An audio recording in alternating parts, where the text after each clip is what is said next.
Hi everybody, good morning. Welcome to Columbia Journalism School. We're going to kick off. This is a day-long conference, so I'm expecting folks to come and go. I'm Emily Bell, Director of the Tao Centre for Digital Journalism and the Leonard Tao Professor of Journalism. 5 years ago, actually almost to the day, we started a track of research at the Tao Centre, mainly led by our chief computational researcher, Pri Bengani here, which was to look at this sort of slightly weird phenomenon that we were experiencing of new types of local news outlet cropping up online, and we couldn't quite figure out where they were coming from. And it turned out that this is part of a broader phenomena, which is partisan paid news networks. Some of these things are earnest local news efforts, some of them are more obscure and difficult to track. And what we thought would be like a sort of a month-long project turned into a 4-year-long, 5-year-long project. And we're actually publishing, it coincides with this conference, this is not necessarily the launch of it.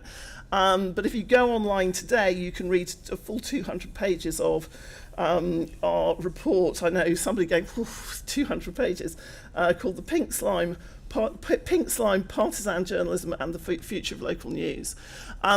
In the course of doing that, we thought this would be a really good opportunity at the beginning of 2024, an election year, to bring folks together who are interested in not just that subset of activity, but more generally in the funding of local news, the dynamics of partisan participation during an election cycle, and also what the disinformation landscape looks like.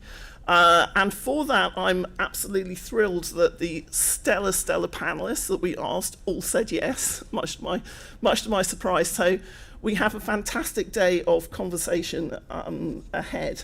Let me just give you a couple of housekeeping notes. I think this is going to be, for those of you who are staying all day, at 3:45, we have an optional workshop taking place in this room. And if you want to meet lots of our students, I think that would also be a good opportunity to do that, which is going to be held by Pri, the Markups John Keegan, and Stephen Monticelli from the Texas Monthly, who are going to be talking about some of the investigations and investigative techniques that you can use and what it's like to report on this kind of partisan landscape at local levels. So if you want to stay for that, you're very, very welcome. If at the end of the day you want to enjoy a relaxing drink at the other end of the hall, there'll be a reception. Don't worry, it will run throughout and beyond the workshop. The other piece of housekeeping is bathrooms are on the first floor, which for those of you familiar with journalism school means in the basement. So if you just go down into the basement, that's where the restrooms are. So without further ado, I want to invite on stage our first panel, where we're going to be looking at taking the 30,000-foot view of what does the landscape look like.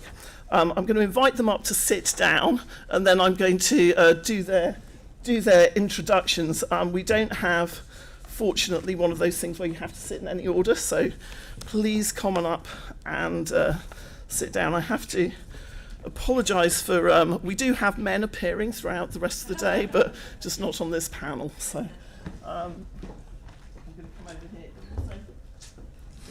You'll also be hearing a lot from me because I took the completely wrong decision to chair all 3 panels today, partly because I just love talking to all these folks, and partly because we are a lean operation here at the Tao Centre. So this is such a stellar panel to discuss this subject that I can hardly believe my luck. I'm going to start on the far left and make my usual joke about only positionally, not politically, with Anne Nelson.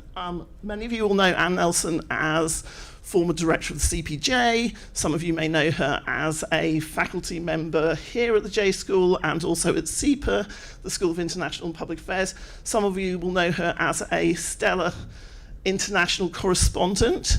But for the purposes of this panel, she is author of, she literally wrote the book on this stuff, and it is called Shadow Network, and it has a subtitle, which I haven't quite memorized, I know I've got it in my notes somewhere, but it's basically about how the right captured media and how they've used it as a manipulatory tactic, really from Christian talk radio forwards, and that came out in 2019.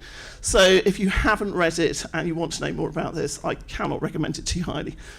Next to Anne, we have Margaret Sullivan, who needs no introduction, but I'm going to introduce her anyway.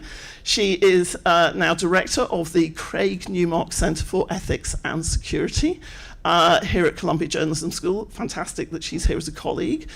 She is, I would say, America's leading press commentator, without a shadow of a doubt.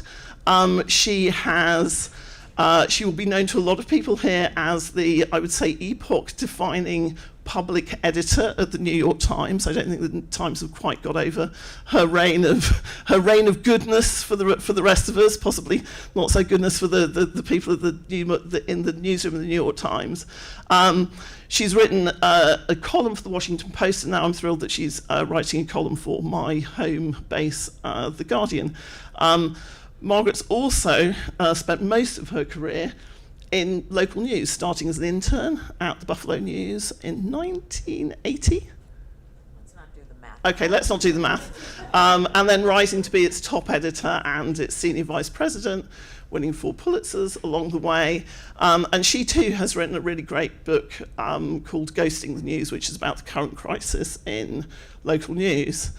Next to her, Mitra Kalita, who again has had this amazing career. She's one of America's leading, she is one of the leading, I would say, innovators and thinkers in newsroom leadership.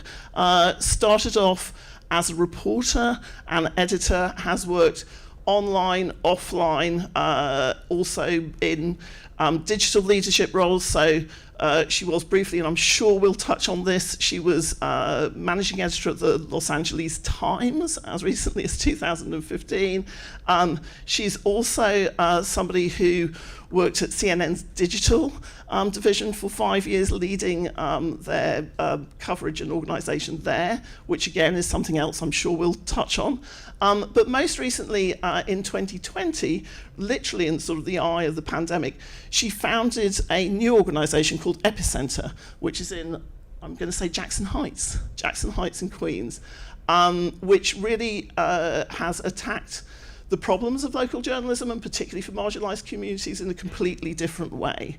And from that, also co-founded and now CEO of URL Media, is that right? Which is a network of 27. Wow, that's how quick it is. Of 27 local media outlets who are all looking at new ways of connecting with particularly Black and brown communities. So Mitra is absolutely at the front line of some of this work, and we're absolutely thrilled to have her here. And then right next to me, to my near left, but not politically because she's very neutral, is Brandy Zrodny, who is a senior correspondent for NBC News and covers misinformation, disinformation, extremism, and all sorts of quite strange things online. She's Tucker Carlson's favourite media person and has been persistently harassed and doxxed but it has not stopped her from doing, I would say, the best journalism in the area of defining, describing, reporting on not just the online threats, but also people who are harmed by them or people whose minds are changed by them. Brandy has been a reporter for the Daily Beast before she joined NBC. I happen to know what the headline of her very first piece was, but I'm not going to mention it. I'm going to let her do that because it's a bit of a treat. And before that, she was a librarian, who are the true heroes. So Brandy, thanks very much indeed. Mitra, Margaret, Anne. So we do have some time for a panel after those illustrious introductions. Hopefully you've got your microphones at the ready. What I'm going to do first is just ask for, if you like, that sort of very high-level view of what are we seeing in 2024 ahead of the election cycle. So Margaret, I'm going to start with you. Okay. How is local news situated? What are the issues? Well, if I had answered that question a month ago, it would have been a different answer, I think, slightly. But so in very broad strokes, I would say that local news has the advantage in the media ecosystem of being relatively well trusted. So that's a good thing. It is struggling badly from a financial and business point of view, which we're seeing play out, every day, basically. Local newspapers, which are near and dear to my heart, although they are obviously not the only kind of local news. You guys know this, but just to reinforce it, more than two, it was two, and now it's accelerated, newspapers are going out of business a week in the United States.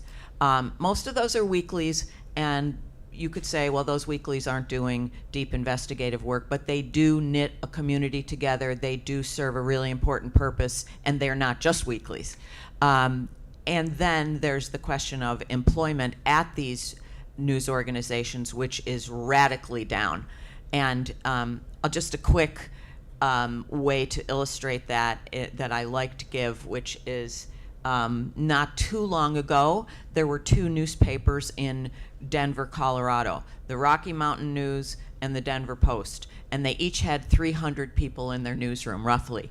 Then the Rocky Mountain News went out of business, and the Denver Post was bought by Alden Global, the evil, hedge fund. And they probably, I'm not sure of the exact number right now, but let's say it's around 60 in their newsroom. So you've gone from 600 to 60. And you cannot do the work of covering basically the state or big swaths of the state. And then we're seeing what's happened at the Baltimore Sun, what's happened at the Los Angeles Times. The business model. For new readers starting here, could you just give 2 seconds certainly. On both the Sun and the Times? Well, the Los Angeles Times is doing very deep. It was purchased by a billionaire, Patrick Soon-Shiong. And that seemed great at the time, which is a number of years ago. But it turns out that billionaires actually don't like to lose money.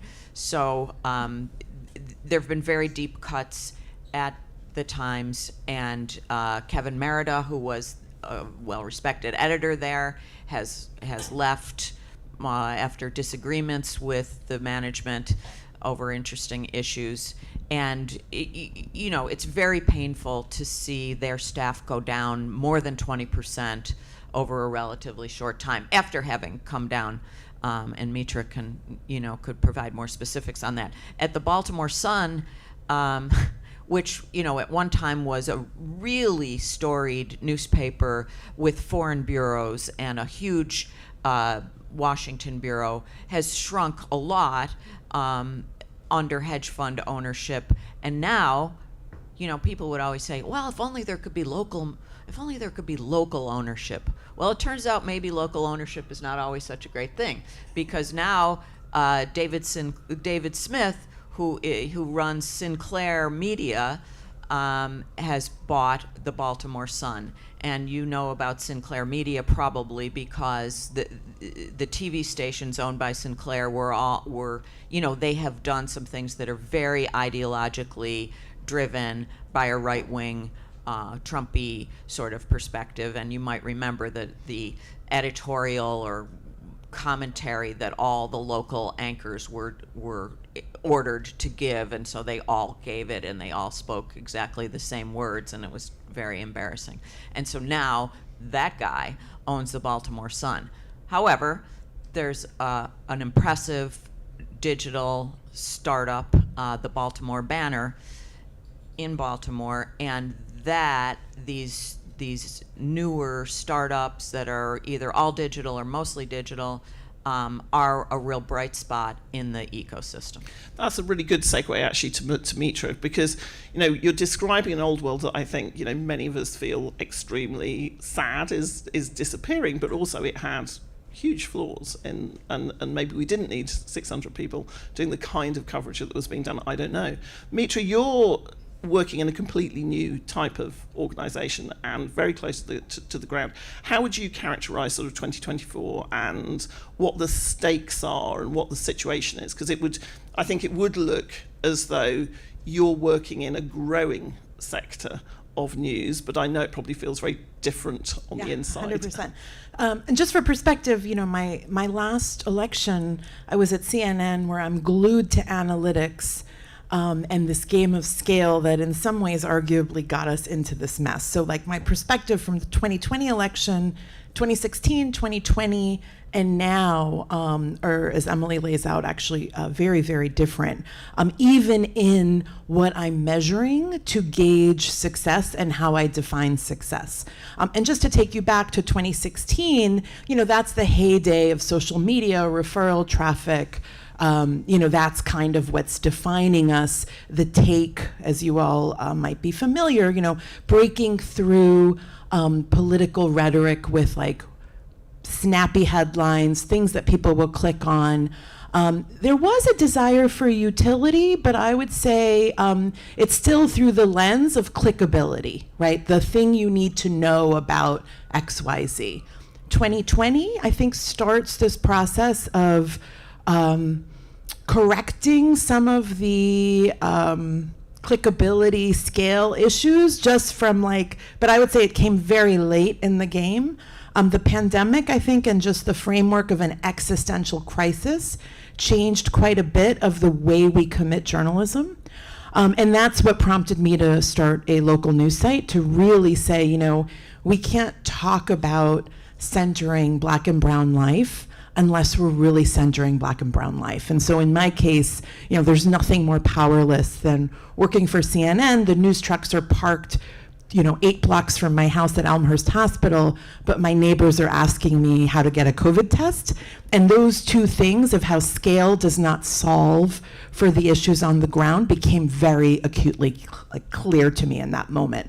I would say that's the lesson I'm taking into 2024 of not regarding scale as the success play as much as how do I, and then insert sort of question here, and as journalists on the ground, how do we answer those questions? And so in my case, it could be as small as, and this is something we do, like imparting information weekly at a food pantry, right? It could be QR codes or flyers. It could be SNAP benefits have expired. Here's where you can still turn for help. You're hearing utility, and in many ways, I'm grateful for my years of being guided by clickability and what works to frame interest in local news, but also effectiveness, right? Like you want your content to be read still. And I think that was the big gulf that we saw. Just like some other trends I'll rattle off, we still have to care about social media on the ground as a new outlet, right? It would be foolish to not.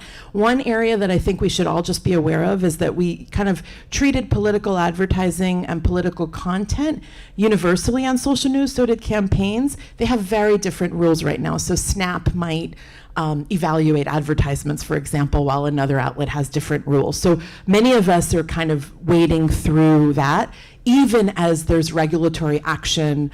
There's a lot going on there. So I feel like if you're as small as we are, navigating that becomes very complicated.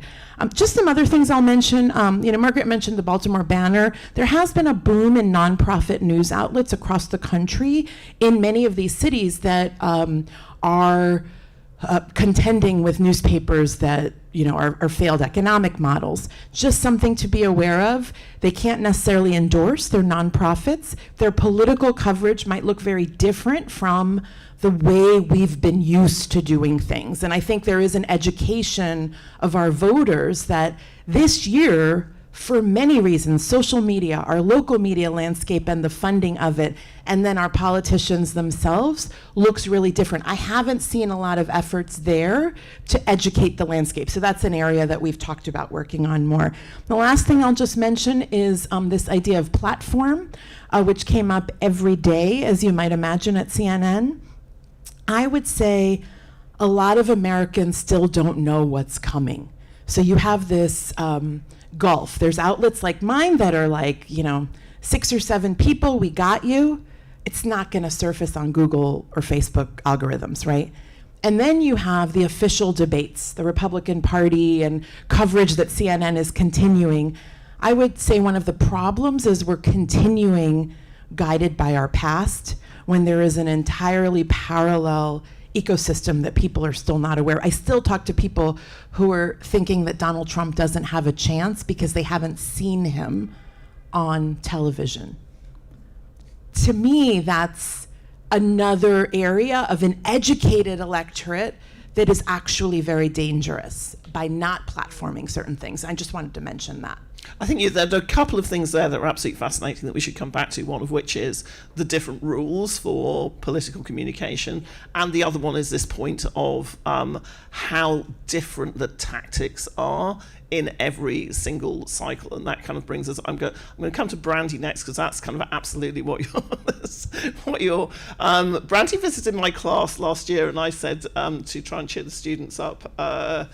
But hey, 2024, like, we've solved all these problems, haven't we? And Brandy laughed and held her head in her hands. Are you still, what does it look like from the point of view of somebody who reports on all of these different tactics, platforms, attempts to subvert or influence in different ways? I'm just so pleased to be here. I'm such a fan of all of yours, so thank you for having me. It's a nightmare. It's just I am not optimistic for several reasons.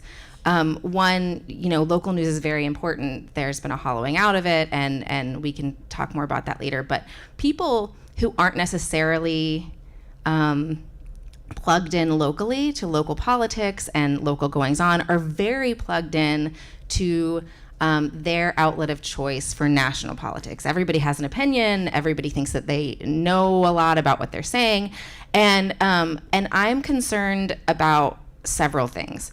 One thing I'm really concerned about is, in 2016 and even in 2020, social media did this really interesting thing, which is good in some times and not so great at other times, which is it's made it really easy to share things and to spread things and to amplify small things, and that is good in terms of social movements and people who haven't had a voice generally, but now do and can, and you can find your community online. But that also can have really disastrous effects when you are, say, trying to organize a movement really quickly to subvert the election results. And within a day, you can have hundreds of thousands of people planning caravans and making their way to the Capitol, all based on a lie that's being amplified and promoted on social media.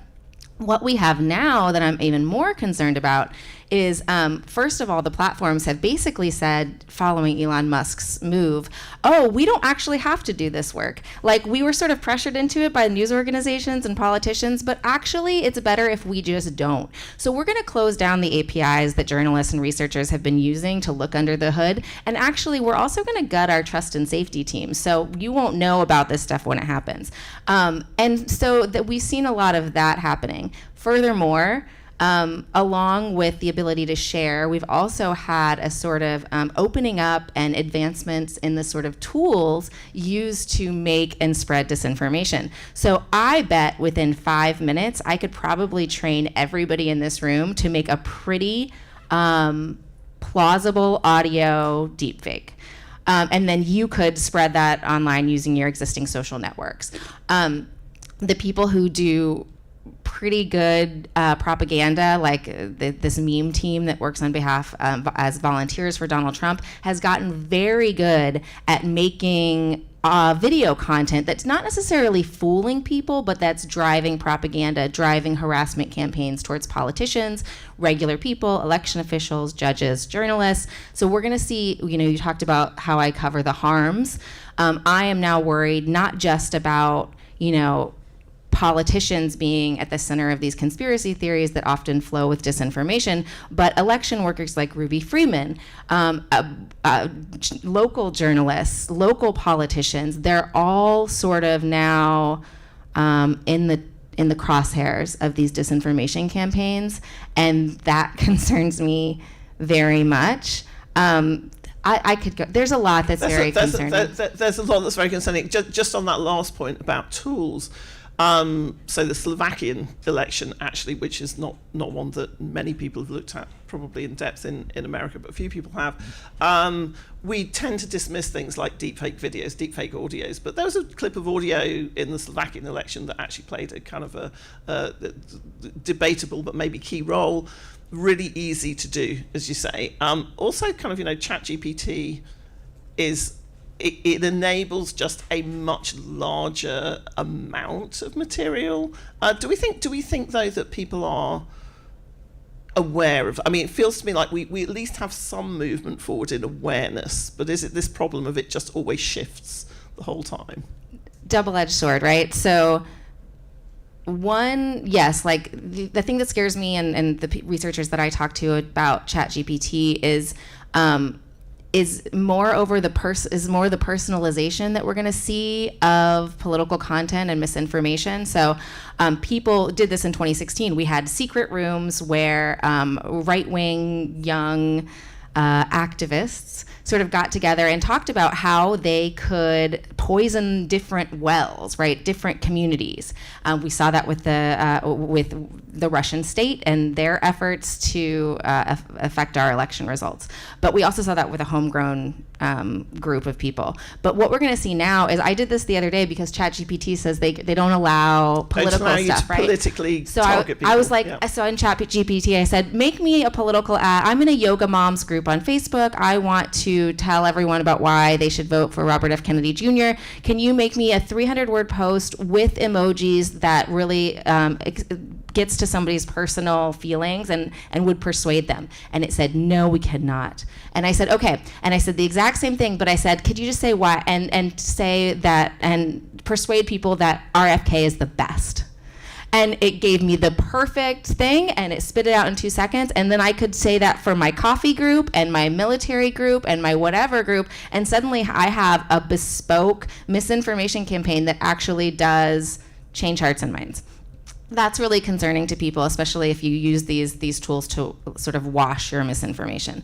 My second thing that I would say about awareness, people are incredibly aware of misinformation and disinformation, so much so that the people who study this stuff and write about this stuff have talked about whether we should go the way of fake news, whether misinformation is so ubiquitous as a term that it's been co-opted by people who say everything is misinformation, that's disinformation. Roger Stone was recorded recently, allegedly, talking about how members of Congress needed to die to send a sort of message. And this recording was uploaded and published by Mediaite, and Roger Stone said, it's AI.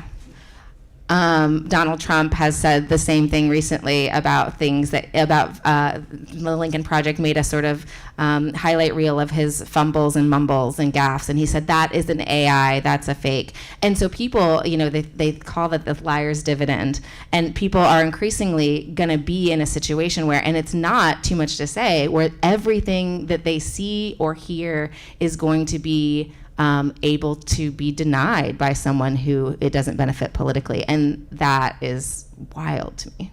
How great! Thank you very much, Brandy.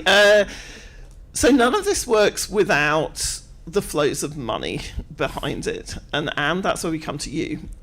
So tell us what you're seeing and hearing from your network in terms of where is the funding coming from, what are the tactics, and also I think talk a little bit about actually that sort of idea of targeted funding as well.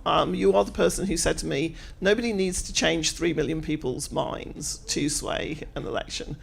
So how is this different from the material that you were collecting and reporting on, for Shadow Network? Are we seeing a kind of a real change?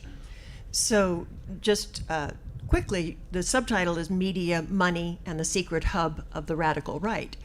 And what I tried to do was look at the information ecosystem that has sprung up in the vacuum that Margaret and others have described. So when the newspapers die, then they're not feeding news to the local radio stations, and it's not filtering up and down in the various other news organizations. So in fact, in a community level, you have a colony collapse. And nature abhors a vacuum. You have other media that come in and fill it, and unfortunately, they've tended to fill it with information that is false and politically targeted. Now, if you the two documents I recommend to people are the Powell Memo, which goes back 40 or 50 years, and the Paul Weyrich Manifesto, where they say that universities and news organizations and Hollywood are all enemies of their values. They bring in fossil fuel interests and billionaire interests in terms of economic policy, and they harness that to evangelical voters in swing states and manage to have a strategist, Ralph Reed was one of them, who said there are 18 million unengaged voters in evangelical churches in swing states. And if you analyze the elections, the last 3 elections, you can see that the margins of the presidential elections were so narrow that it could be, between 40 and 80,000 voters in 6 or 7 states that determined the Electoral College outcome. So part of what I was looking at was how the New York Times kept getting it so wrong in terms of their punditry and saying, oh, Hillary's winning, 99% chance, and you just watch that election monitor go to 0. And it seemed as though these voters who were well under 5% of these critical states were not being taken into account. And the Electoral College and its actual functioning wasn't being taken into account. And it wasn't of great interest to look at high propensity white Protestant voters in states where they had a disproportionate weight. So I just came from speaking in North Carolina, where evangelical voters are 40% of the electorate. You just can't ignore that. And therefore, if you look at the media that they're absorbing through right-wing talk radio, fundamentalist radio, Christian cable television broadcasting, and then the offshoots that they have on various social media platforms, which are multiple, they have a disproportionate weight in our system. And as I document in my book, many of these outlets are coordinated through groups. I start with the Council for National Policy. It has a lot of influence. There are others. The council and the strategists and the big fossil fuel donors and the media owners work in concert, have meetings, plan their strategies, plan their messaging. I've heard that they send out daily messaging emails and so on. So what they have done is promote election denial, vaccine hesitancy, and other projects that are designed to undermine public trust in not just the federal government, but the local government and the news media as it has been traditionally constituted. And they work directly through the churches. So you have one organization connected to the Family Research Council that claims to have 40,000 pastors enrolled, and they give them junkets and free trips and free materials to hand out at their churches. And when you mobilize this considerable constituency in the swing states, and just think of what these swing states are: Michigan, Wisconsin, Pennsylvania, North Carolina, Arizona, Nevada. There are a lot of these church people there.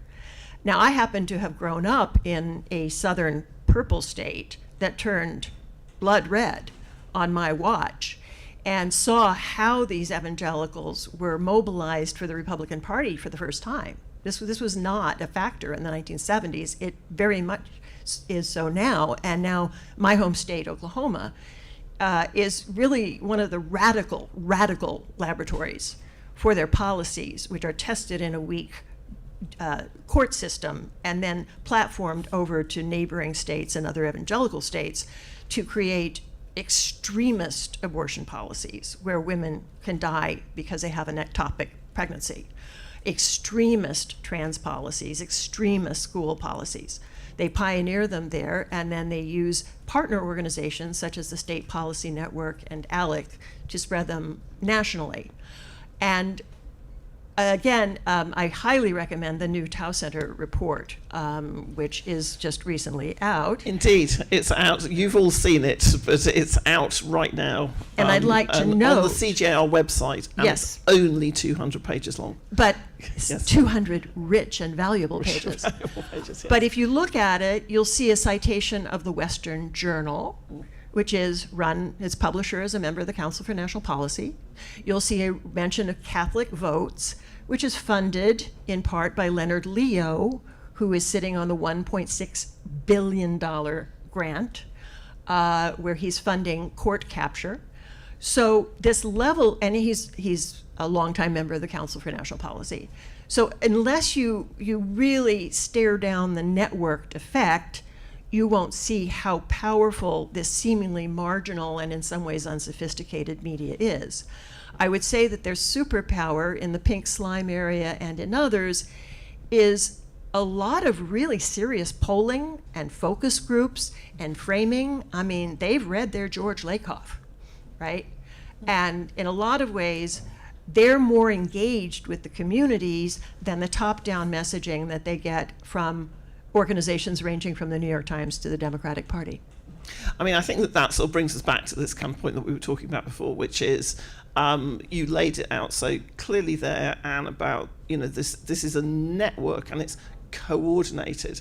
And sometimes in the course of doing this research, Pri and I would talk about this and occasionally say, is what we're looking at real? Does it matter? Does it have an effect? Because these are often, I think, President Obama famously described it as a dust cloud of nonsense. I think sort of in terms of how, just open question to the panel really, which is, how do we get a fix on evaluating whether or not these things are in fact serious or create effects? Because, there's plenty of research that also says this doesn't really have an impact on how people vote. This is a different, that they don't really read it or they don't really pay much attention to it. I just wanted to sort of, Mitra, you talked a little bit about using different tools, that point that Anne made. You're coming at this from the same perspective, if you like, as actual kind of, politicians. You're playing in the same space. I think, especially among immigrant communities, what effect does it have? Actually quite a bit, because your consumption of media can feel very narrow, and yet the word of mouth and the amplification, like a boomerang effect of sorts of being sent a meme a few times in multiple WhatsApp groups, is actually quite high. So things like that start to almost have like a wallpaper effect where you just take for granted that this meme is true, right? I've seen that over and over and over. And so I think the narrower nature of consumption can be harmful, which is ironic, even as I'm someone who's working to narrow consumption. Now, how do I do that? And how do we measure, I think, is a little bit of the question. I agree with Margaret in terms of local news being very trusted, so we leverage that trust to now be tracked. And so, I learned some of these tools from national media, how frequently someone comes to your website, which was known as this velocity index, right? Some of you are nodding because you remember Chartbeat and all the things we had to do. Now at Epicenter, I measure when they call us for a booster for their COVID vaccine. And then the next interaction might be sending an email because their kid needs a tutor. And again, these are very small populations, and yet the repeated action for a local news outlet is everything, because that is how you measure trust. So that's one way, Emily, that I think about that. The other I'll just mention briefly, because we at URL Media worked on a midterms project where we thought we would centralize good content and our partners would run it. They really didn't run much, but we did engage in a lot of listening and feedback sessions where we were like, just tell us what you want to know. So the three areas, and this is guiding us in 2024, one was how do I vote? Just the logistics, right? So I want to make sure that as media is talking about getting out the vote, right, we're not discounting, the 90 miles that someone might have to drive in order to vote if they have a car, right?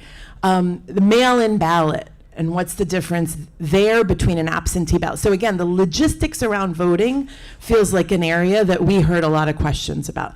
Second, why should I vote? So I would say the midterm elections, especially for Black and Brown communities, foreshadowed the apathy that we anticipate for this year. North Carolina had a special election last year. Our Latino partner did a story about how Latinos just did not turn out, right? So using the past in some ways as a predictor of how do you explain to someone why they should vote, right? As opposed to the lofty democracy argument, which can feel very distant. The third, really important, am I safe to vote? Especially with voter suppression, memes saying, I mean, you guys have seen these, right? Where it's just stoking fear of what does it actually look like out there. And so for us, in some ways, the safety and the logistics are very connected because it feels like we're not, again, focusing on the apparatus around actually making sure democracy is enacted. So, thinking about that sort of the funding, how it affects this different models, different engagement models. I should say as well that we did actually approach a number of people that we covered in the report who are not necessarily pink slime outlets, but who do run partisan news outlets. And I talked at length to them and said, please, please, please come and talk to me. Come and participate on our panels. We're open to debate. And the response after lots of backwards and forwards was always, I'm really sorry, we just can't manage it this time. So I have to play devil's advocate here, and I'm going to play it with you, Margaret, which is, you've written a lot about Oldham Global Capital and, as you say, the evil hedge funds who own a lot of the local press. Why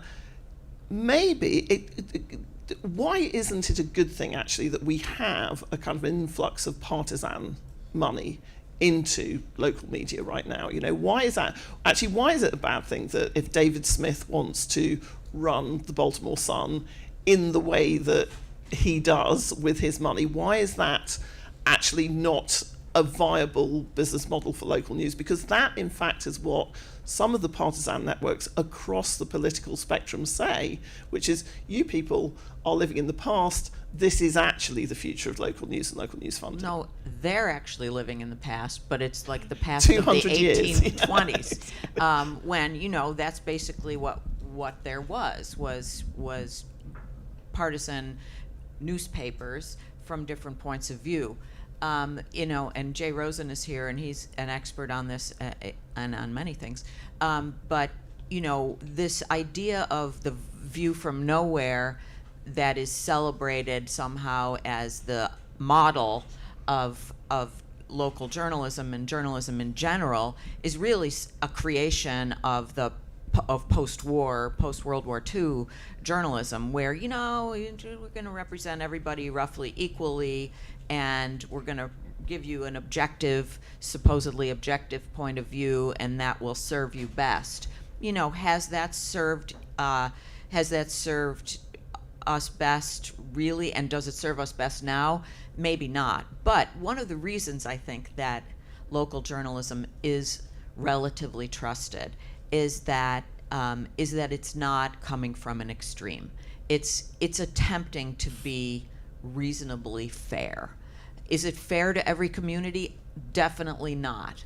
And it may be that there's a better model that's being developed right now. But in the meantime, what we lose, and I think this is key, is this kind of common ground of reality in communities, in cities, in regions, in which you may disagree about policy or people or personalities or politics, and you may be an MSNBC viewer or a Fox viewer, but you kind of know what's going on because you're getting the same news of your community as your neighbor. And that is being eaten away, and I think it's really, a real problem.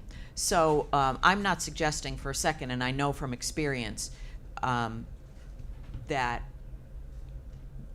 those newspapers of yore, and I mean 15 years ago, were far from perfect. But I do think that we've lost something really important, because now everybody's in their echo chambers and very susceptible to the kinds of forces that Anne is talking about. And I think that it's worth saying that on the second panel today, we'll really kind of dive into some of those areas of, you know, what is it sort of day to day on a beat in a local area, and particularly in a swing state and what have you.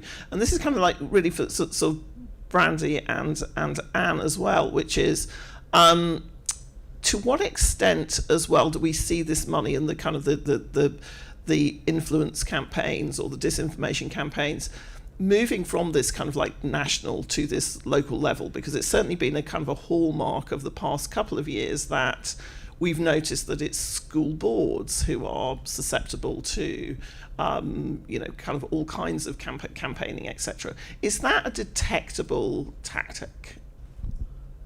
Absolutely. And so some of the big donor players are the Bradley Foundation in Milwaukee, Donors Trust, dark money connected with the Koch empire, and the National Christian Foundation, which includes the DeVos family, which independently has a number of foundations and other so-called philanthropies. And so these networks go in together and fund organizations such as the Leadership Institute and the Family Research Council, which have websites organizing school board disruptors on a national basis, as well as in situ organizations on a local level. So it's very well coordinated. Turning Point USA is another partner organization that is also involved, and right now Charlie Kirk has found his Turning Point faith, so he's going to church pulpits across the country in order to network churches into his university activities. They have blacklists of professors. We had a Columbia colleague who was blacklisted by one of their websites. Great professor. They also have school board blacklists. So if they have school libraries that include LGBTQ titles for the high school students, they're blacklisted along with faculty and school boards. So I think that another one of their superpowers is their ability to go hyperlocal. And I think that after Trump lost some of the women's votes, so the suburban college-educated women's votes, to Biden, they saw that the Achilles heel of these women were their high school age students, and the perception that they would be losing out in the race of life to affirmative action and other issues. And that racist undercurrent flows throughout all of this, starting but not ending with critical race theory, which is one of their probes into the communities. And Brandy, when we kind of like look at what the issues are, so we've seen anti-vaxxers are not going to have presumably the same purchase as in 2020 because we're no longer in the midst of a pandemic. You're putting your skeptical face. I like that face.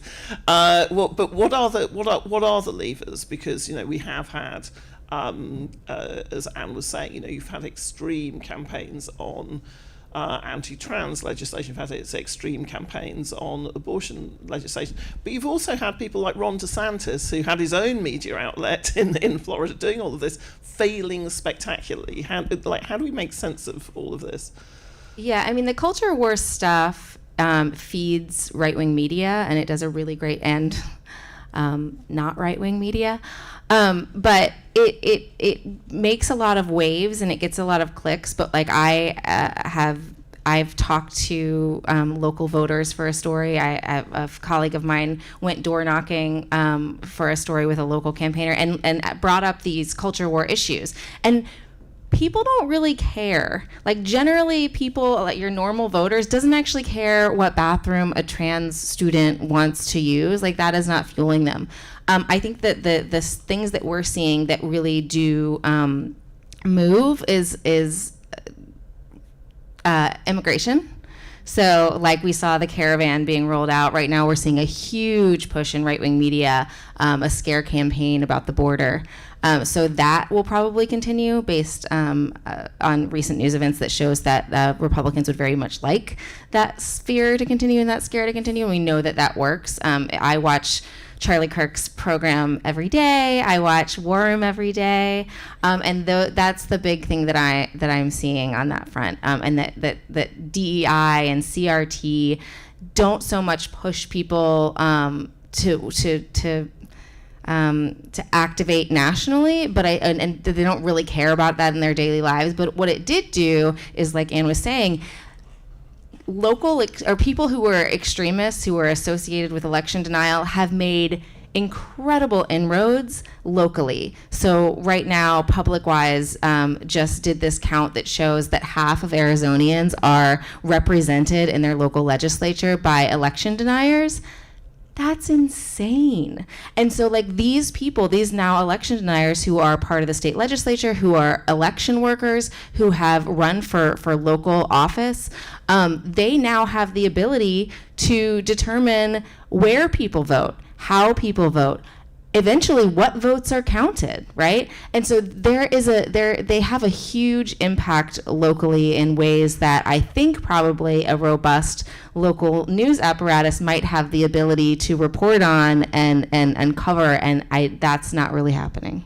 And so that was the other question I was going to ask, which is, and again, I think sort of on the second panel we'll get into this in much more detail, but is about that preparedness of, Mitra, you're kind of,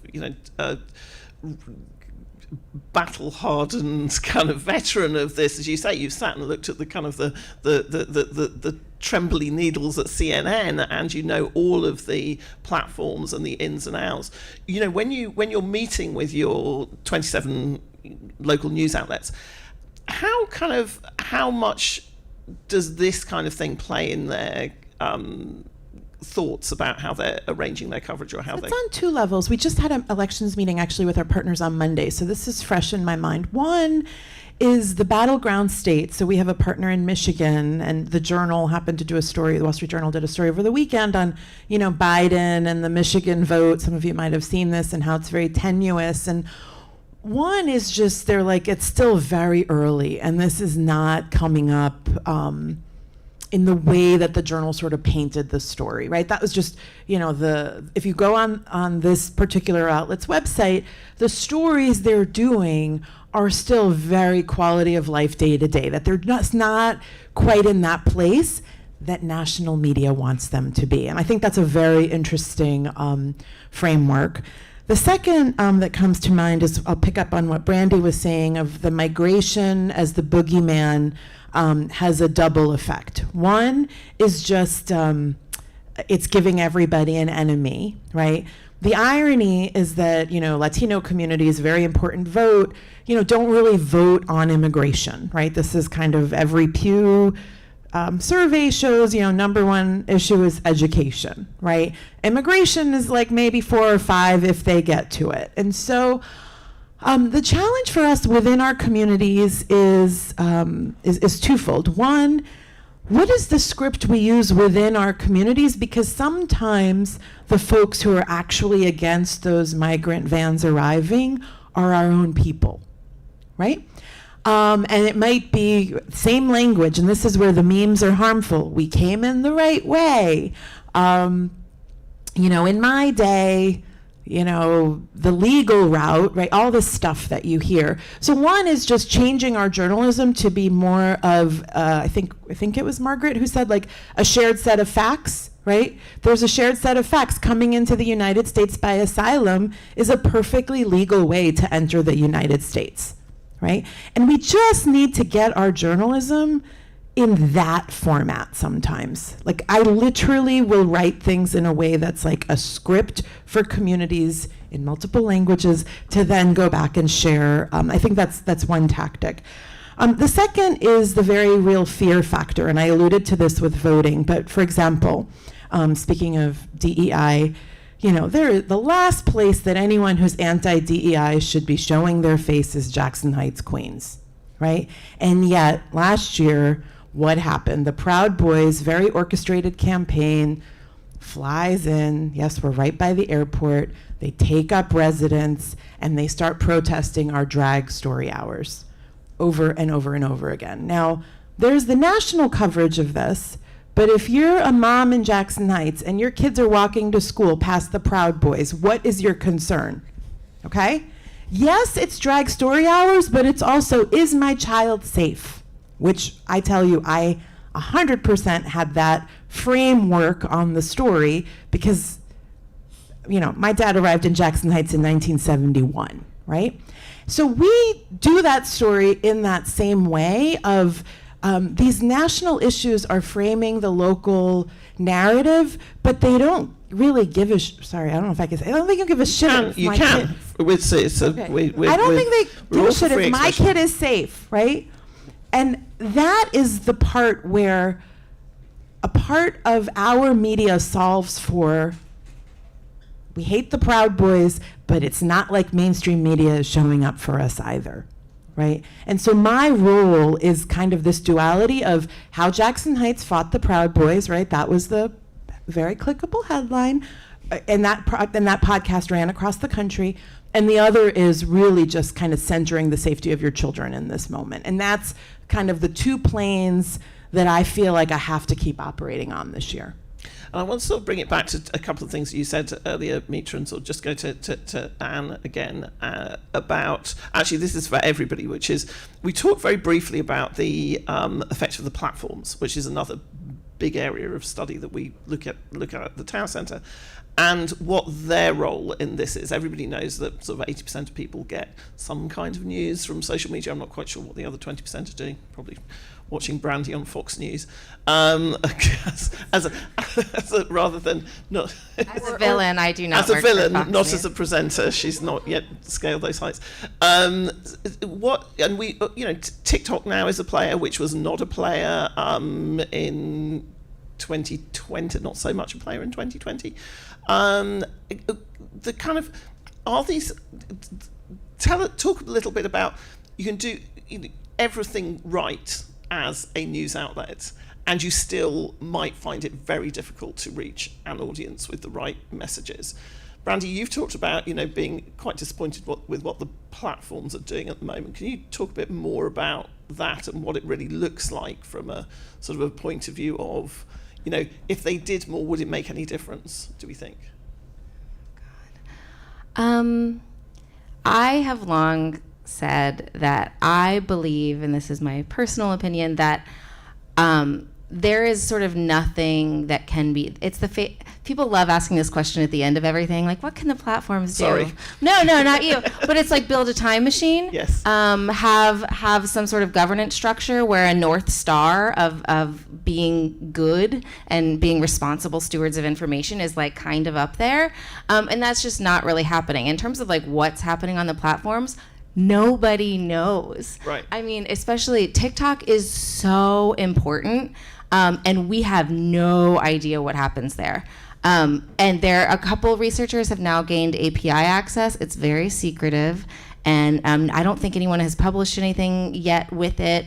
But what we sort of know about TikTok is that young people are on it. We also know that the whole point of it is to give people a positive experience. So you don't want a lot of like anger and divisiveness on TikTok like we see really was like Facebook was pushing earlier in terms of its algorithm. We don't want that on TikTok. TikTok wants everybody to be having a great time and feel really good about themselves. Unfortunately, there are still, especially, and we don't know what's going to happen with the election, but there will be some sort of election controversy. There will be some sort of discussion of a piece of mis or disinformation. And what will happen there is that really quickly it will decide, and we saw this with the war between Israel and Gaza. We saw really quickly about half of the platform made up their minds. And so this was what really moved on the pro-Palestinian stuff really moved on TikTok. And so we just don't know. It's very much a walled garden, very much a black box. And the fact that we're flying blind is very concerning. And I will say, secondly, and this is kind of related to what we're seeing on the platforms and what the threat is and why we don't know, is because at this very moment, and this has been happening for a year or more, is there has been a coordinated attack between government and right-wing government and activists to smear, harass, attack researchers who actually look at what's happening on the platforms. Research has definitely been chilled. Yep. Stephen Miller and related groups are suing. Gateway Pundit is suing researchers who've dared to uncover disinformation as it flows between these different pieces of these different media and platforms. There's a congressional subcommittee helmed by Jim Jordan who has FOIA'd different universities, University of Washington, Stanford University, and basically beaten them into submission, trotted them in front of Congress, behind closed door meetings, and it has had a real effect on researchers, and young researchers who would do this work are like, I'm not sure, for very understandable reasons. So what we see coming in the coming election is we're going to be hampered because of that as well. Right, so we'll actually know less. We'll have a more complicated landscape, and we will know less about it. And that's Anne, in terms of campaign finance regulation, and you could say, well, why is it not possible to stop some of this, or why is it not possible to moderate it? I mean, Citizens United has obviously made a huge difference there. Is there anything that can be done on a kind of a regulatory front? Outside of congressional elections and Supreme Court appointments, I'm not sure. Right, I no. I looked at everything I care about, environment, peace on the planet, everything. And it's a fairly clear choice between two sets of policies. Now, if you are looking at factual reporting, you can make an informed judgment. One of the things that we find with Hispanic and African American voters is that there's a big push among Pentecostals. And that is the fastest growing religious movement in the United States and in the world. So going back to Margaret's comment about wallpaper, I think that if I get a meme, I can look at it and say it's interesting or it's stupid. It doesn't tend to influence my behavior. If it's sense around wallpaper, I'm getting it from the pulpit in church, I'm getting it on the radio driving home, I'm getting it on the memes, and everything reinforces each other. That layers the credibility. And I think we have several problems in our monitoring. That was Mitra's comment on wallpaper, by the way. Just correcting you. Pardon? So that was Oh, I'm Mitra's sorry. comment. I'm sorry. But You're good. Keep Too many people with names beginning with M. I will say something about it. but we don't have the resources to monitor where we need to go. So we're trapped in the past. We can read newspapers and we can look at Nielsen ratings. That's not where the action is. We're not looking at radio systematically, partly because people are listening to it in their car. We don't know how to do that, and nobody is funding the efforts to learn how to do it. TikTok, I don't know how you monitor TikTok. Maybe people smarter than me, like Priya, can figure it out. But also on a state level, we're not monitoring media on a state level. We're trapped on the coasts, right, with our blinders. Right. So we need reinforcements quickly and urgently. And that sort of brings me to Margaret, and what so what do we do? You're not well. You have the luxury of not being in the newsroom right now, but you're kind of if you were. What are the things that you would now be prioritizing and thinking and doing? So you're talking about mainstream newsrooms, the big journalism, all that sort of thing? Well, I'm particularly talking about at a local level. So if you could imagine yourself back in Buffalo, or even better in somewhere like Wisconsin or Atlanta or wherever, what would you be thinking about doing now? I think that top editors, whether they are editors of big publications or small publications, need to be focused on their public mission.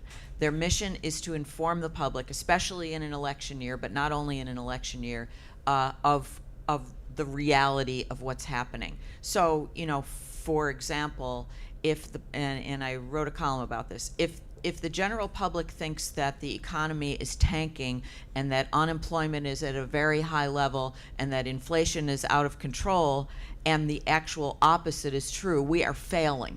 I mean, so, I think it would be smart and necessary for editors to get together with their staffs, whether those staffs are just editing wire copy or actually doing reporting, and saying, how can we best represent reality on some of these key issues, particularly in an election year when, this is a cliche now, but it's also true, when democracy is on the ballot.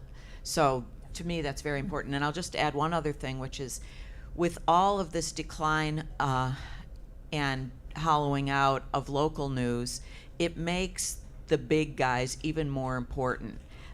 It makes the Times and the Post and the Journal and CNN, very important. And to have them often seem so afraid of their own shadows and afraid to seem like they're partisan because of the attacks, particularly from the right, is really problematic. And there too, I think it takes leadership. It takes newsroom leadership to counter that. So we've got a few minutes for questions, and we have a roving mic if anyone wants to put their hands up. We've got hands up already. One there, one here. So just take. It's like winning an Oscar, getting the microphone here. You have to like push through chairs. There's Katie. There's if we start over there, then go to the middle, then go in that. So I'm making this really difficult for you, but.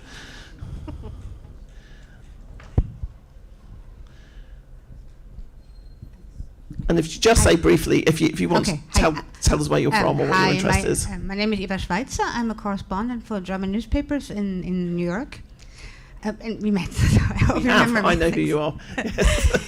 So my question is, so of course there's a lot of right-wing money in the elections, but most of the money was not behind Trump. Now it's Nikki Haley who's getting money. It used to be Jeb Bush. I think Cruz was okay in the running, and DeSantis. So does it really have that big impact? I know Trump has some donors, but the really big money, the Koch money, doesn't go to Trump. So that's a campaign financing question. That's a good campaign financing question, which is. If there's that much right-wing money, and there is, why are the candidates losing? Yes, why are these candidates? Maybe none of these tactics really work, and maybe it's falling flat. What do you think? I think that you look at 2016, and the big money was behind Ted Cruz and Marco Rubio. Trump, as a reality TV star, won the primaries. The big money pivoted, got behind him, and basically took over his campaign. And it was coordinated through the groups I'm talking about. So I see the same pattern. There are all kinds of donors who are, shall we say, holding their noses about Trump, but every gain that he makes, they move slightly in his direction. And I don't see, in terms of tax policy and cultural policies, that they will go to a Democrat instead of whoever the Republican is, even if it's Trump. Oh, no. I said it's behind the other Republican. The big money is now behind Nikki Haley. Maybe they left her, but it was a week ago. But I think it's sort of the point stands, really, that money moves in American elections. Just on that, it's worth reading the LinkedIn founder, I think Reid Hoffman's post on why he's supporting Nikki Haley and Joe Biden, and it sort of explains a lot of the institutional support behind more institutional candidates. I think it actually has served to get them attention, but it is absolutely at odds with the ground reality that Anne's talking about that is ultimately going to decide who the candidate is. And that's where I think it did get them more media attention, but not necessarily more voters. If you can pass the microphone over there. Yeah, thanks. Thank you. Hi, my name is Nandini. I'm actually a student here at the J School. So I'm currently doing a reporting project in East Harlem in NYCHA developments there. And the main issue that I keep getting from the community is that people are not able to access their local news, right? They don't know what's happening around them. So how do we increase distribution so that when we do local news, the locals actually get it? That's a great question. It's something I think about a lot. Everybody seems to say, and reasonably so, that what a bright spot these startups, these digital organizations, nonprofits, et cetera, this is a growth thing. And yet I worry that the access and the distribution isn't there. And I think one of the ways that that can happen better and has happened better is through collaboration with traditional news organizations. And, you know, a great model for that is Mississippi Today, which is a nonprofit and is relatively new and, you know, has an investigative flair and I guess has won a Pulitzer. And, you know, what they do is they make their content available for free to every newspaper in the state and to radio stations. And so the sort of the collaboration between old and new, I think, can solve some of that problem just by getting it out there in front of people's faces. And I'll just go one step further and say we really are obsessed with the answer to your question. So it's flyers, QR codes. I go to church. I do more church TV than I ever did CNN because church TV has actually endured post-pandemic. And it is, as the Republican Party has known for years, a great way to reach a lot of people at once. So, and I started doing this for COVID and just formed relationships with pastors that are like, just come and talk about, you know, getting your kid into school or so forth. And so on a pink slimy point, do you also get the point that, do you also get the sense that you're operating in exactly the same space? 100%. And the pink slime, like, just to be really clear, like, I paint pink slime as like, and I'm guilty, but like the number of videos from friends I get, right? Sort of this appearance of news still in the ecosystem is as dangerous as the fake stuff because it really quite hasn't seduced you off of there's no journalism on these platforms anymore. It's the guise of journalism. So again, like if you're not a savvy news consumer, which I think I am, you actually don't even know that you're not getting news on the platforms anymore. That's a part of the danger of these pink slime sites. Just because it's close, can we go here, then here, then there? Thanks. Here? Yes. Then there, then there. Thanks. Hi, my name's Lucas. I'm at Kiko, which is a startup in Westchester with Sandra. If partisan news gives people dopamine rushes, then it's hitting people actually at a biological level. They're actually addicted to it. And what are some of the best ways to treat an addict?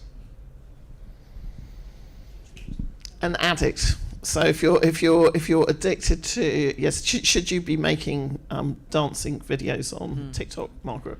I mean, this is sort of a boring answer, but I will offer it anyway. I think that one of the ways to combat what you're talking about is through teaching news literacy, so that people know the difference between, things that are intended to create addiction and things that are actually intended to inform the electorate so that we can self-govern. You know, I mean, to me,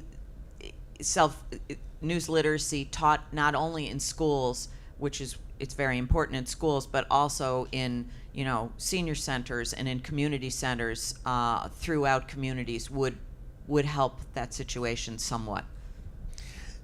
Brandy, are you an advocate of more media literacy? As a librarian, I am contractually obligated to say yes, I am. But more yeah, librarians we need. Actually. Yeah, of course. Yeah. But I do just want to say, I think that like there is this idea, in part promoted by people like me, who have, I think, overinflated the power of clickbait, rage bait, and all of that. Like I did this story on the Epoch Times and like the crazy rise of the Epoch Times. They are one of the most successful newspapers in the country, and it's bananas what is on that website. They're hiring Pulitzer finalists in local areas. Like this, we could spend the whole day on them. But when I talk to people who are new subscribers to them, it's a lot of people who think that they're getting actual journalism, who think that they're getting real journalism. They don't want to be mad all the time. They want to feel like they are informed citizens. And there is a market for that. And I think that the solution to bad fake journalism is good, real local journalism that fills a need that people actually really do want. Yes, so there, and then there. Yeah, hi, Leslie Wayne. I was at the New York Times and at the school over here. Question, I think this is a question for Anne. which is it seems as though people on the right are so well organized right down to the local level. Where are any people on the left? You know, we write about all these, organizations that are going after courts and school boards, and all that has been out there. So why is there no mobilization on the other side? I'm just kind of curious. The other thing is I was watching local news last night, and I noticed that they had an ad, and I think it might have even been on Univision, that next week or a week coming up is National News Literacy Week. I'd never heard of this. So It's this week. Apparently, it's that we're this missing week? it. It's the Or end. maybe this it is is it. the end. We are at the end of National News News Literacy Literacy. Week, and we don't even know, which is, I think, says. If I were at something profound. CNN, I would have done 6 stories on it for Chartbeat. That and National Donut Day were our winners. Yes, Yeah. where is the left? Which I think is a great question. Yeah, and so one way that I approach this question is that if you look at the people who are organizing the ecosystem of the right, they have a business school model where they say, all right, we're going to create permanent institutions. We'll buy radio stations. We'll create organizations with a 40-year lifespan. And they approach it as corporate managers, which a lot of them are. And so you do R&D, you do marketing, you do publicity, et cetera. Everybody has a job and the wheels turn.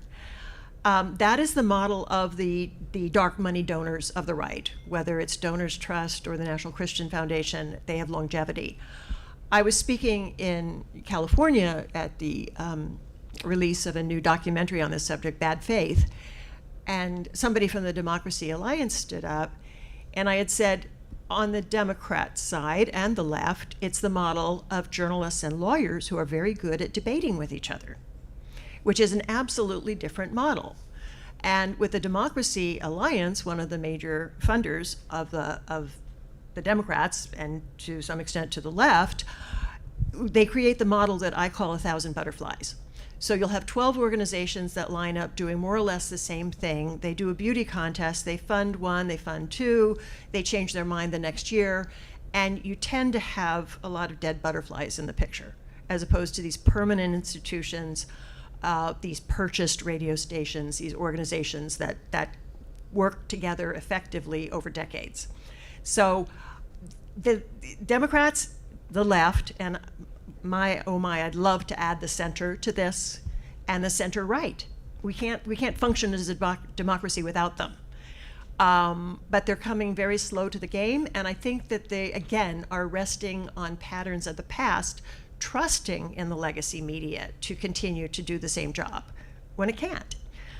Trusting that the wheels of democracy will turn in the same way when it's being besieged as never before. So we've got to get to a paradigm shift culturally.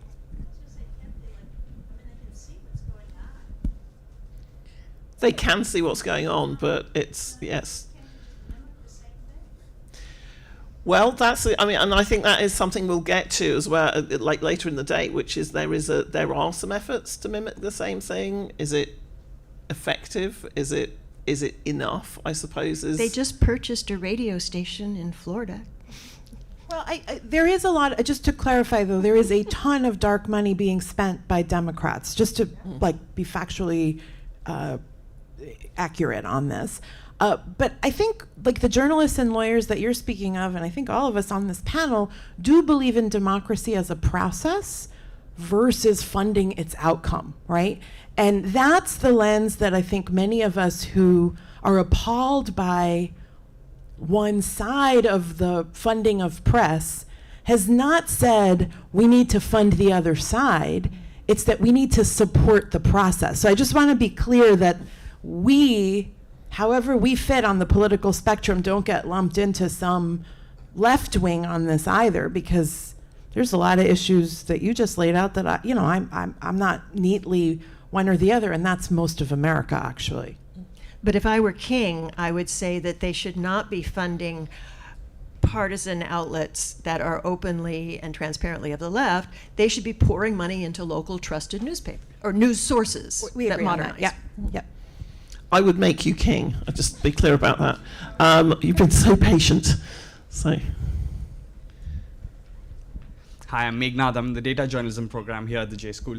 I wish to ask you a question about platform bias in an election year. Over the last few months, we've seen extremely credible allegations of shadow banning, primarily against Meta and Instagram, and which directly affects the kind of content that's reaching American voters about, say, a conflict like the one in Israel and Gaza.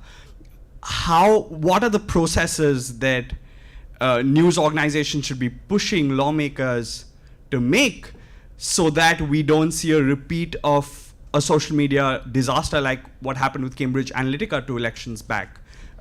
Can we put in checks and balances to ensure that Meta and platforms like Meta don't interfere in the kind of content people should be consuming?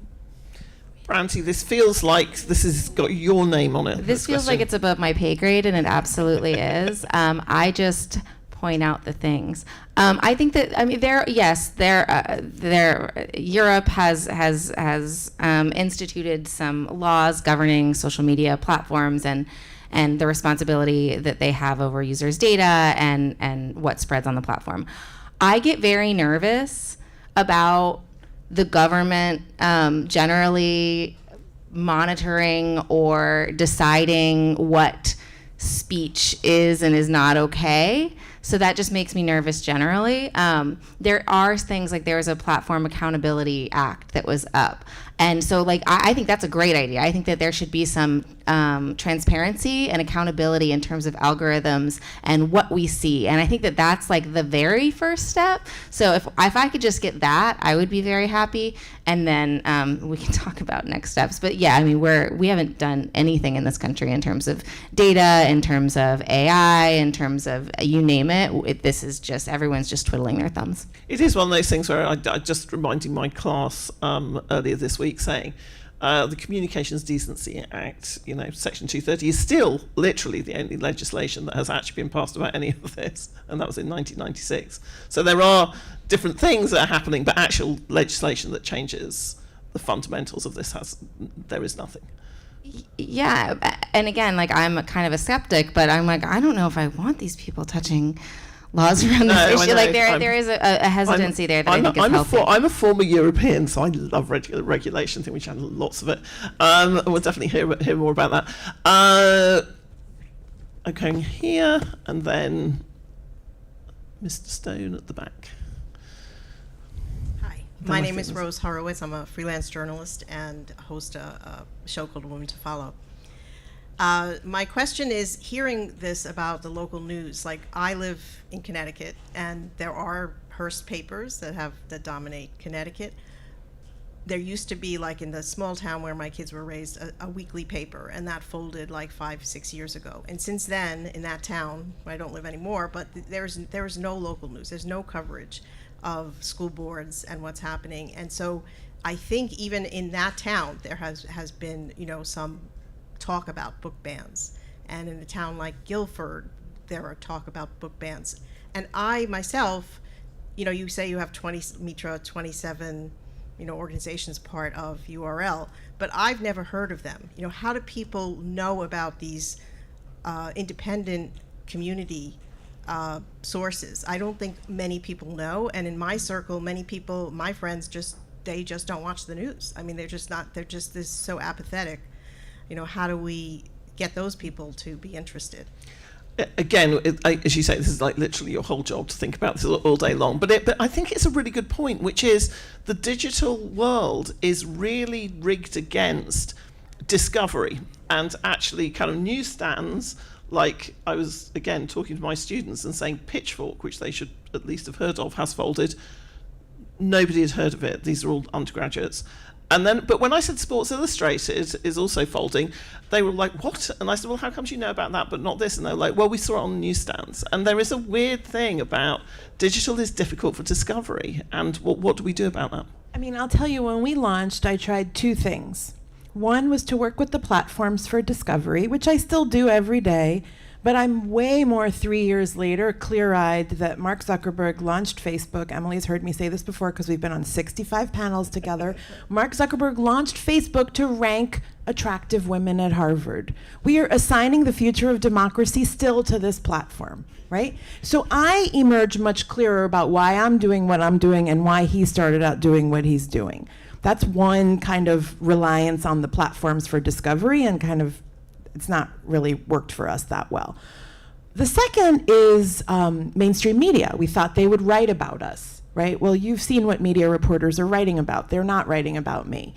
And so I feel a little bit like I just keep going within the communities that I'm trying to reach, hoping that the word of mouth and the process I believe in will prevail, knowing that on my deathbed I probably will not have solved for this, right? But that's kind of the commitment that I hope most of us in this room are undertaking, right? Which is one of belief in a process. In my case, it's like I'm down to the barrel, but belief in a meritocracy, to what Emily's saying, just because you do good coverage doesn't mean anyone will see it, but I'll try nonetheless. And the real big one is that, you don't like the way things are going, you should vote. And the way our system is designed, the outcome of that election will be accepted. I know this sounds like kindergarten, right?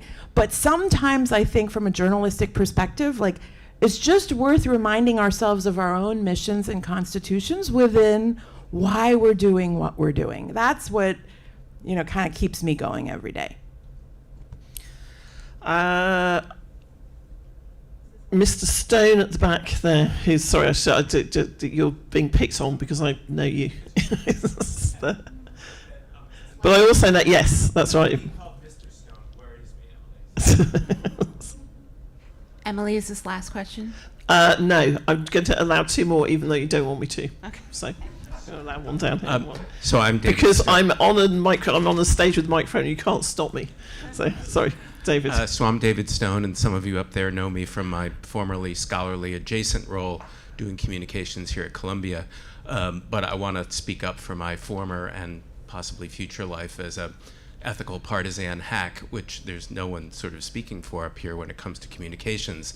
So, 30 years ago down the road from Margaret in Pennsylvania, battleground state, the coin of the realm was trying to get coverage from not just the Erie Times-Union, but the Meadville Tribune and the Puxatawney Spirit, and we understand that those have all declined.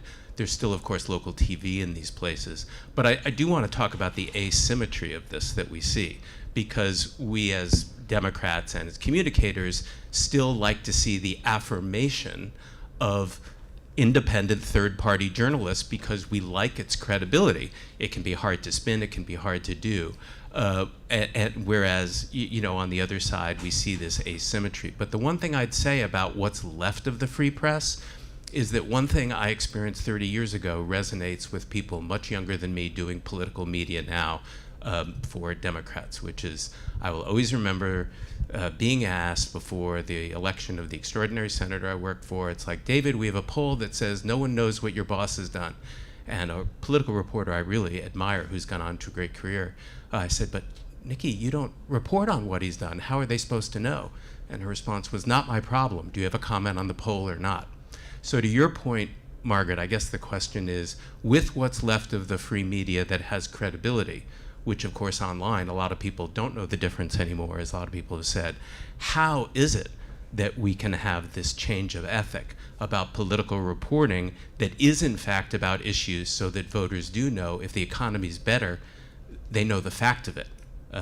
So I just think that remains a huge problem. And so I'm sort of with Brandy on the skepticism about whether we can break through and have more actual persuadable voters who can listen to information and take it in.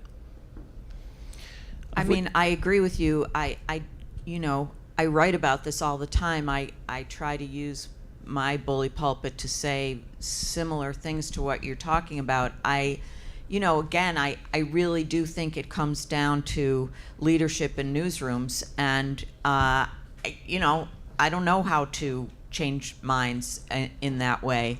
I think people are well-intentioned, and that they also, there's a desperate desire to be seen as nonpartisan. And that's not a bad thing, but when it results in kind of taking everything down the middle, the kind of both sidesing that, you know, we talk about, then it's really bad.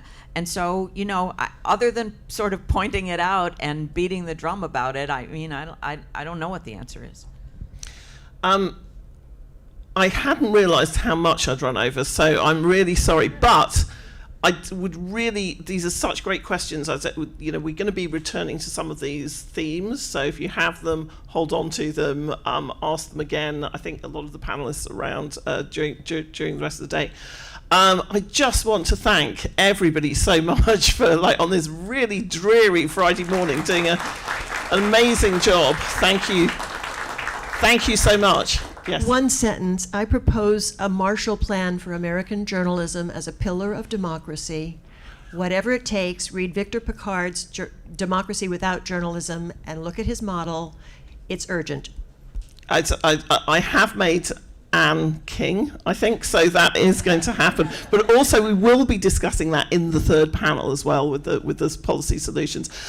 Quick housekeeping note, there are some boxes with luncheon at the back for anyone who wishes to have lunch. We're going to take half an hour break, maybe 25 minutes, and then we'll be back here for the second panel, which I urge you to stick around for because it's going to be great local reporters, scholars talking about these issues. Thanks very much indeed.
Okay, if everyone can just grab anything that's left from the back of the room, which is not very much, and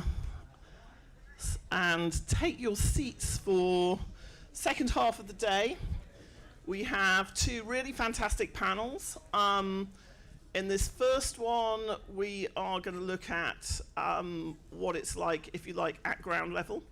We heard a bit of that from Mitra in the first panel, but we have real academic and reporting experts on panel 2, and then panel 3 will be all about the policy fixes. And as I say, sometimes when you say policy fixes, people think, oh, this is going to be like maybe a bit lower tempo.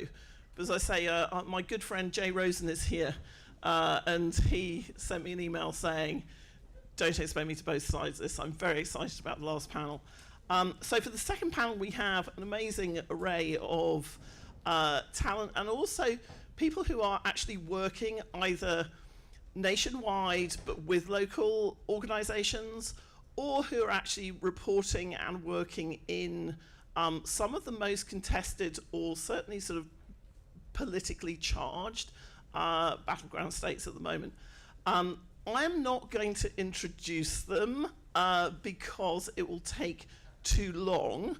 So I've asked them to introduce themselves. I will just sort of very quickly run down the line, starting with Ryan Zitgriff, who's here from Atlanta. Ryan. Oh, this is where I introduce myself? Yes, that's right, where you can boast about yourself. I'm Ryan Zitgriff. I'm a democracy reporter for a small startup news nonprofit in Atlanta called Atlanta Civic Circle. It's 2024, so I'm covering more local elections right now. And then other than that, I'm still a freelance journalist. I'm a columnist at Compact Magazine, and I'm a trivia host in Atlanta. He also has been known to write for The Onion, though that's a secret. Latrell Crittenden, Dr. Latrell Crittenden. Good afternoon. My name's Latrell Crittenden. I am the Director of Inclusion and Audience Growth with the American Press Institute. In that role, I work with newsrooms across the nation on dealing with challenges related to community engagement and also other DEI-related challenges both inside and outside of the newsroom. A lot of this work is based on a rubric that I actually developed as part of the Tao Center as being a former fellow, so I would not be here without the assistance of the Tao Center. And really, I've just been doing work with local newsrooms even before I became a director at API, and a lot of it will come out during this conversation. Welcome, Latrell. And Andrea Wenzel, also close relative of the Tao Center. Yes, thank you. I'm Andrea Wenzel. I'm a professor at Temple University, or an associate professor at Temple University, where my research focuses mostly on the relationship between communities and journalism in different ways. I will shamelessly plug my new book, Anti-Racist Journalism, The Challenges of Creating Equitable Local News. Sorry. And I'm excited to learn from all of you smarter than I am people today. And your new book is out this week. No, it's been out since November. Oh, which I've not promoted very well. You're learning that lesson, Andrea, that I was taught here, which is don't do anything around about Thanksgiving and expect anybody to remember it in January. But but you've got an event coming up as well where you're discussing it. Yes. Do you want to plug that as well quickly? I'll be doing a few different book talks. There's one in Philly, but I post shamelessly about it on Twitter a lot. So. Yes, follow Andrea on Twitter for that. Also, she did edit the 200-page report, so don't apologise. It was brilliantly done. So knows our research output intimately, and has worked on other research projects for us. And then Stephen Monticelli. Hi, yes, my name's Stephen Monticelli. I am a reporter based in Texas, where I work primarily as the special investigative correspondent for the Texas Observer, which is a mouthful of a title. But I really focus on extremism, disinformation, and threats to democracy. And I have contributed to some other publications as well. One of my reports for Gizmodo was cited in the report today. So glad to be here. Thanks for having me. And I knew there was a reason why I was getting you to introduce yourselves, which is I always get the pronunciation of your name Oh, wrong. you're perfectly fine by that. And I'll also just plug that I'm also the publisher of a small literary magazine called Protean Magazine, which Ryan actually contributed an article to about some stuff going on in Mobile, Alabama. So check that out. Welcome, Stephen. And Sarah Stonebully. Hi, thanks for having me. Sarah Stonebully, I'm the newish director of the State of Local News Project at the Medill School of Journalism at Northwestern. If you know me at all, you would probably know me from my previous post as the research director at the Center for Cooperative Media just across the river in Montclair. So, Sarah, I'm going to start with you because we've already referenced the State of Local News report several times. And because of the work that you did at Montclair State, some of which also we supported a little bit from the Tower Centre, can you give us just a sort of perhaps a bit more of a granular view about exactly where the failures are and where this partisan paid type news is beginning to fit into the picture? Because you probably know more than anybody else, not just in this room, but on the planet about literally what is happening right now in terms of newsrooms opening, closing, where No they pressure. are. No pressure, Sarah. No pressure. No, well, thank you for saying that. I'm not sure that's true. But anyway, I can give you some numbers about from our most recent 2023 report. It was the sixth, and I want to give Penny Abernathy all the credit. It's really her project, which I am very humbly stepping into. So in the report, as you may or may not know, there are just over 3,100 counties in this country. As of our 2023 report, there are 1,559 with only one source of local news. And, some counties are sort of very small and very dense. Some are very, very large and very sparsely populated. But, when there's only one source for local news, it can be, dozens and dozens of school boards and municipalities and that sort of thing. And that is 52 million people living in those counties. So 52 million people with sort of little or no access.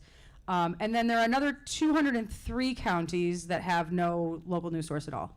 So those are the news deserts, depending on how you define it. Of the almost 1,600 counties with only one remaining outlet, we put 228 of those on like a watch list, which is a new feature this year of the State of Local News Report. And those counties are on the watch list because they have demographics and sort of structural variables very similar to the counties that are already news deserts. So higher than national average poverty rates, lower than national average educational attainment, and median household income. So it's obviously a very big problem. Most of the watch list in news desert counties are in the south and in the plains states, so you can almost draw like an L from like straight north from Texas and then like sort of straight east. And that's really like where these pockets of very minimal local news are concentrated and located. And just one more thing about the watch list counties, they're very often adjacent to the existing news deserts, which kind of makes sense. We have lost since 2005, which was the first year for which Penny and company gathered data, roughly 3,000 newspapers. Of the 9,000 that were in existence at that time, so like a third of newspapers are now gone, roughly 6,000 newspapers. Most of them are weeklies, the ones that are remaining, as I think has been mentioned already. And almost 2/3 of journalism jobs have been lost. So like 43,000 roughly journalism jobs have been lost since that time. And the reason why 2005, sometimes this question is asked, why does the data start in 2005? Because that was sort of the last normal year in terms of like profit margins and like the influence of platforms and that sort of thing. So it's like sort of just the last glimpse of that sort of normalcy that really dominated the 20th century legacy model. And I can say more if you want to. I'll come back to some of those figures and particularly come back to talk a little bit about where these new types of outlet, whether or not, because I think one of the things we're going to talk about is to what extent, that they're a problem. And for that, I'm going to come next to both Ryan and Stephen, because you're both reporting, you're in very different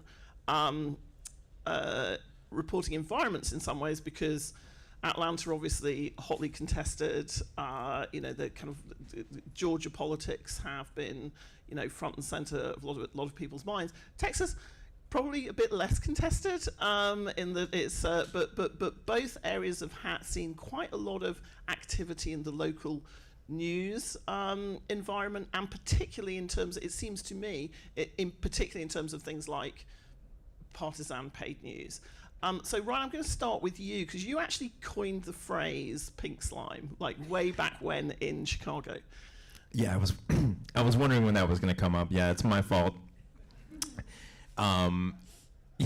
At the time, again, it was that CBS report came out about pink slime and meat. And funny story, I don't know if I've really talked about this, but it was initially part of the This American Life story, and then Sarah Koenig took it out. But then I think I wrote about it for The Guardian, so that's how it kind of entered the lexicon. Yes. And but we were having conversations sort of in pre-prep for this panel, and you wrote again about it in the Washington Post sort of around about the midterms time, and you kind of alighted on a couple of examples of what you had seen and what you were seeing in your hometown. But is it you're sort of suggesting that maybe it's not something which is necessarily gaining traction as a type of media that is a problem. I mean, you're in a very heated part of a battleground state. If you're not seeing it, then nobody's seeing it, or rather, it's kind of like explain a bit what you think's happening with the environment. Well, Georgia, I think, has a couple dozen pink slime sites. There is, like, for instance, an Atlanta site called ATL Standard.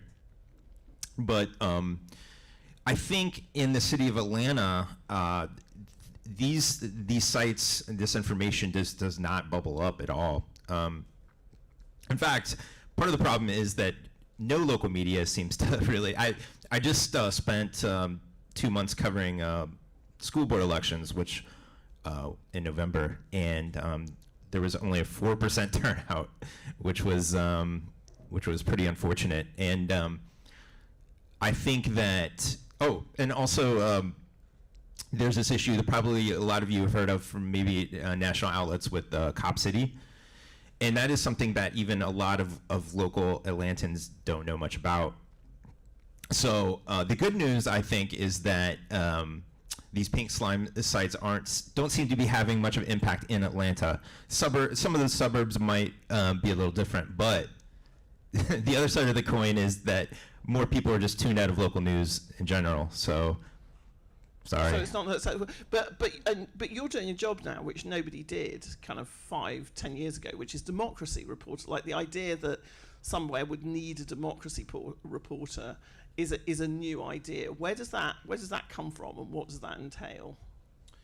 So the nonprofit I work for, it's called Civic Circle, and part of the idea is doing like solutions journalism, trying to give people more of a civic understanding that some of these areas that we kind of take for granted about, like how to vote, just basic information. I'm doing more of that. As far as it can kind of be intimidating to be like, yes, I'm a democracy reporter. But I think that it's sort of a battle to try to break people out of the echo chambers. We're nonpartisan. But we don't really do, there's so much of the national media that is covering, like, for instance, what the Trump lawsuit in Georgia, and we're not really touching that. We are tending to do things that even the Atlanta Journal-Constitution isn't really doing, as far as, like, again, covering school board elections. So we're doing democracy reporting more on the very micro level. Mm-hmm. And Stephen, you're kind of in some ways the opposite end of that, which is you are actually reporting, as you say, on extremism, and you've done a fair amount of pink slime reporting yourself. You, in fact, tangled with one of the outlets. You might want to talk a little bit about that, because I know there's been an important decision today. Sure, yeah. So this issue is important to me because as a journalist, I got my start in local weekly newspapers in Dallas. And before I worked in journalism, I worked for part of the problem, which was Google. and companies that are destroying the main funding sources for local journalism. So when I started doing this in Dallas, I worked a lot for a local black newspaper called the Dallas Weekly, and they've been around for a long time. They've won several awards. And we put out this report that was following up on something that was initially in D Magazine about a new pink slime website that had been linked to Metric Media popping up in Dallas, where we have a few of them. And this one is called the Dallas Express. And so I wrote a report for the Dallas Weekly about this, and I noted that the Dallas Express had repurposed the name of a defunct historic black newspaper and had been linked to Metric Media and had recently announced that its publisher was a mega donor to Republican causes and Donald Trump. And I described it pretty frankly in my mind as right-wing propaganda, and that is likely what it was going to become. We were sued by that website, and just this morning the Texas Supreme Court denied their appeal to rehear, which we had won at the appeals court level. Won't get into all the details of that, but pretty much since then they've continued to report in a very partisan manner. They still, to this day, I published a report in the Texas Observer about how there are a number of things that have linked them to Metric Media and continue to link them to Metric Media's network after the fact, including infrastructure and shared writers. But nonetheless, they are playing an increasingly important role in Dallas, to the point where, the mayor of Dallas, who recently switched parties in a very public and planned manner, likes to share their articles and, promotes their perspective. Which is only problematic in my mind insofar as they pretend that they're not a partisan operation. So in places like Texas and in the Dallas-Fort Worth area, what I have seen is websites like this playing a role in local school board elections in the suburbs where, they provide a platform to these ultra-conservative candidates who are simultaneously, in some instances, being donated to by the very publisher of that website. And so it all gets very tangled and messy in a way that I think is concerning to some outside observers, because I'm trying to imagine if, say, the Dallas Morning News's publisher was donating to a bunch of Democratic candidates, what level of news media that would make it all its way up to. We'd be seeing Tucker Carlson talk about that sort of stuff. So there's a lot that I could dive into in terms of the dynamic there and how that's played out, and what it's also meant for me as a journalist in terms of the sort of, I don't want to say consequences, but things that I've had to face in the process of doing this reporting. I would love to do that. I'm going to come back to that in a minute, because I think that's a really important part of this, which is, what is it actually like going out there and doing the reporting? Latrell, you've got a kind of you've both done very deep research on a kind of a local level around Philly. You've also done, you're now in a national institution which is looking at newsrooms that are operating in some of these environments. How do you see the problems? Because I think there's probably a little bit, as we were discussing in the first panel, a kind of a taxonomy of those problems, and it could be that maybe partisan money is part of that, but it's not the most pressing part of it. I think as a result of reductions in news staff and honestly historic practices across the board where newsrooms really aren't doing the type of engagement inside of communities, particularly inside of communities of color and in rural communities, you have created this system of where folks have either checked out or they're not getting the information, or both. And one of the things that I do with my work is I specifically work with newsrooms on trying to reinvest in communities and trying to re-engage audiences that have not particularly been heard over an extended period of time. And the idea is that you're not going to get any type of, these people are not going to be subscribers or listeners if you're not reinvesting and really dealing with the challenges and the harms that you've created in these communities. And I specifically, in many cases right now, I'm working in Pittsburgh, but this is not necessarily urban issue. This is an issue that can impact rural communities, and it can impact, quite frankly, neglected white communities. And the one thing that I found interesting from the last conversation, and that will probably come up later, is that what you're seeing with a lot of partisan news is it's problematic how they're doing it, and it's not the type of way that I would teach it. They're doing engagement. They're getting out there, they're trying to connect with people, and as a result, they're actually drawing in different voices and audiences. And when we talk about whether should Republicans do this, should liberals do, no, newspapers, not the way they're doing it, but newspapers and newsrooms should do more engagement. They should go out there and try and connect with people. Go to the church, and that's one of the things that I work with is a process of asset mapping, which I work with different newsrooms. Can you identify all the key players inside of your community that you may not be connecting with, and develop a plan for how to connect with them in the future, whether it's community listening, whether it's just having a coffee, whether it's an email, just making sure that you're connecting with those folks. And that is what newsrooms really need to start doing, is that direct engagement to draw back those readers, to draw back those listeners. And while I see that happening a lot with a lot of especially the upstart newsrooms, and we've gotten a lot of solid people coming in, and I do think there's an effort and a desire to do that, it's not happening enough, and it's certainly not happening fast enough. That's good. That's a great point. And Andrea, I mean, you again have both studied this as a scholar, you've worked as a journalist, and you're working with community media at the moment. How much progress, the things that Luttrell's talking about there really are things that we have been talking about in journalism, and even in journalism schools, for quite a long time, for at least a decade. But this idea that they are not happening fast enough, or they're not happening. What are the barriers? What's happening out there which is meaning that we're not getting this work done? I think there's a number of things. I think they're not happening in an equitable way, right? So they're not happening.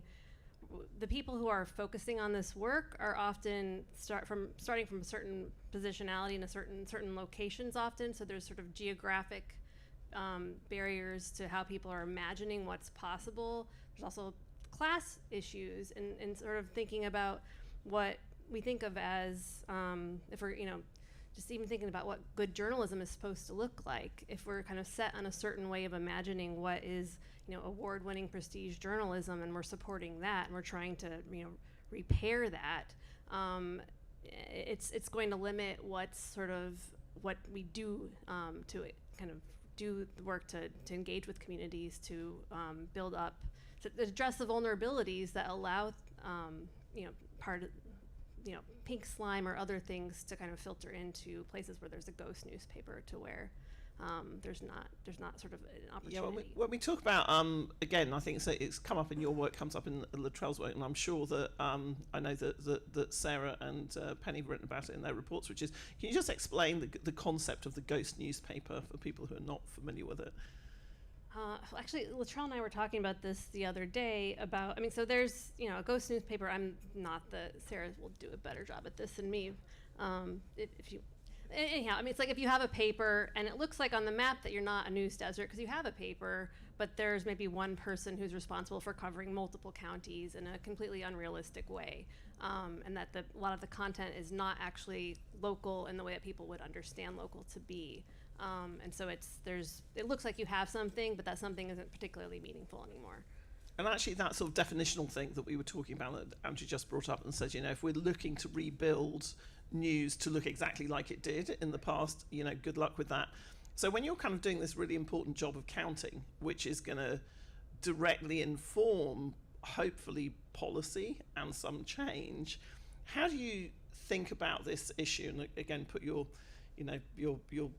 Montclair State hat on here as well, which is like, how should we be thinking? How do you think about news outlets being different or the same? And I think this is again where a lot of pink slime or partisan outlets would say we are a legitimate part of this landscape now, and you're in denial about how much it needs to change. It's such an important question, and it's clearly like a little bit fraught, kind of every time the method gets revisited because, for exactly this reason, like what, should we think about TikTok? Should we think about podcasts? Should we think about newsletters? Should we think about, anything on social? And part of it is like the limitations of research, which, it's like the black box and et cetera, and you can't really get to it. So let's just like not. But that's not a very satisfactory answer. And hopefully we won't have those limitations eventually. But just two quick things on the ghost newspapers. You're exactly right. No, you did a perfect job. That's a good definition.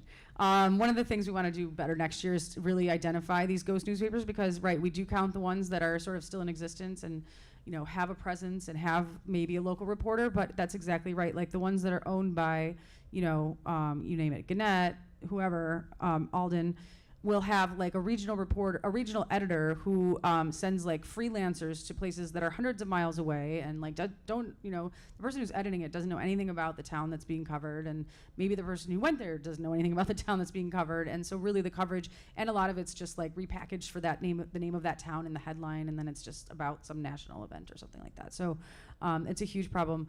But the idea of how we count news, I'll just say really briefly, we really focus on the business model, and this is kind of the exact opposite of what we're talking about here, because it's like, is the money coming from sort of where the legacy organizations used to get funded from, like ads or memberships now, subscriptions, basically not a partisan outlet, so, or not a partisan source.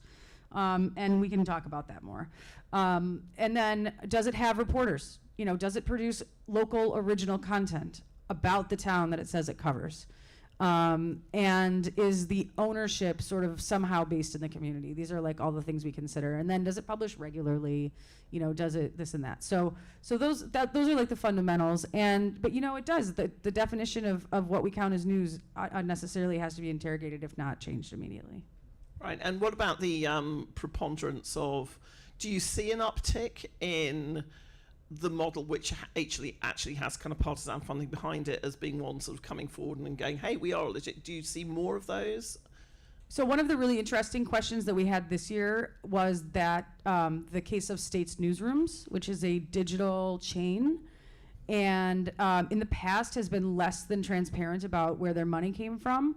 But they're kind of like as far as we can tell, like a franchise outlet. I'd be curious to hear if anyone knows more about them, but like kind of a franchise model where like the person, they might be like owned and run by different people in every state. So like one might be very good, the next might be a total partisan situation. So a little bit like Patch, kind of was. Exactly. Or tap into, or like, yeah. So it's interesting. I mean, so I think one wants to judge those on their individual merit and not just by like, all as one.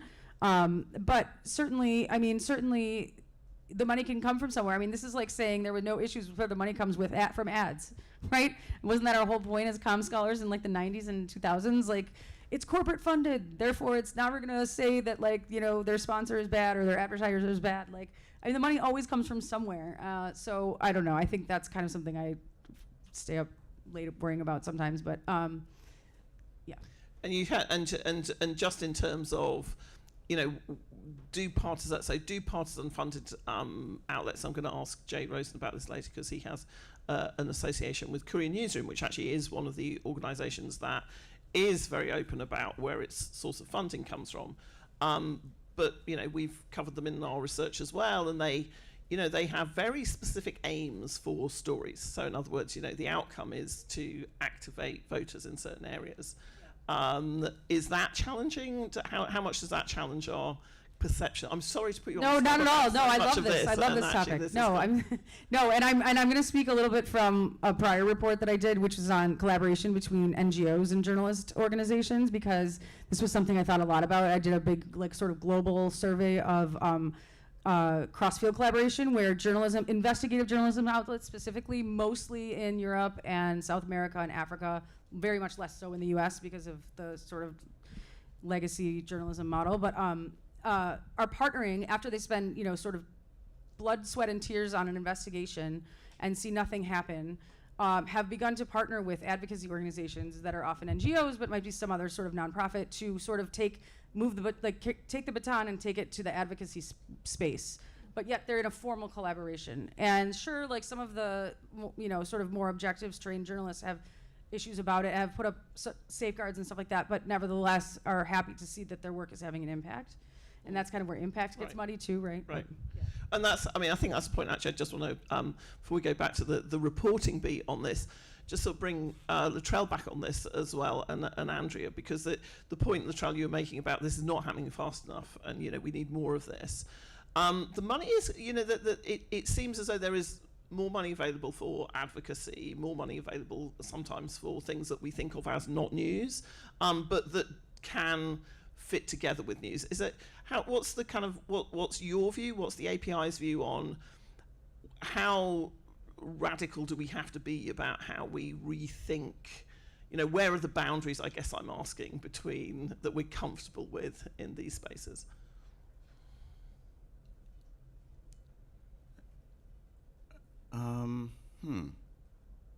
Andrew, did you want to take that one? I was going to say, so you can, because I'm not sure there's a right answer, but clearly I think we need to get way more radical on how expansively, because I talk to community members, they're not coming back to the legacy papers. It's for many communities, it's never been something that they've seen themselves in, and so repairing it, even while that is a valuable thing potentially to do in many places, is not necessarily going to help that community. They're looking for other things, and it might look, I don't know what, it varies so widely. It might be something with TikTok or YouTube or whatever, but I think we need to kind of not ignore that there are other ways people get information. And I really appreciated what Mitra was saying about, just thinking about service journalism in a different way, about how do we deliver critical information to people. Doesn't always look like a Pulitzer-winning news story in a traditional way. And I also think, if we don't think about things like, Tony Nadler and Doran Tasuk are here, and hopefully they get to talk at some point, but they are doing some interesting work thinking about things like, what could we learn more from tabloids, or from thinking about talk radio, or there's different forms that we don't prioritize, and certainly aren't going to get funding from Press Forward probably, but maybe they should. Yeah. Well, so we haven't touched on Press Forward yet, which is the cross foundation effort to bring money into local spaces. Latrell, is the API, I'll ask your boss about this later, but I'll ask you now, which is those efforts to fund or to really kind of revivify local news, are they, we've seen a lot of money coming from Google, Facebook, and now we're having an all foundation sort of effort through Press Forward.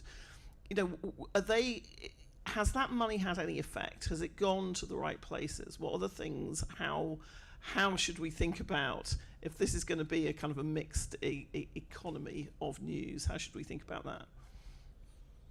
Well, what I'll say is, I think that there needs to be a rapid and heavy investment in local news across the board, because that's where the change will take place, and that's where we're seeing a lot of the issues. What I'll say, and I would have said this before I even came to API, if you look at where a lot of money is going, a lot of it is directed toward a rather small number of outlets that are typically located in urban centers. A lot of foundations are funding outlets in these centers, and in many cases, a lot of outlets are getting 1, 2, 3, 4 opportunities, whereas when we talk about the ghost news, the news deserts, ghost newspapers, where you would need, I think, and whatever that investment happens to be, where you need the investment are in these rural areas, or in maybe smaller cities in states where you're not getting that type of funding, where foundation money isn't going into.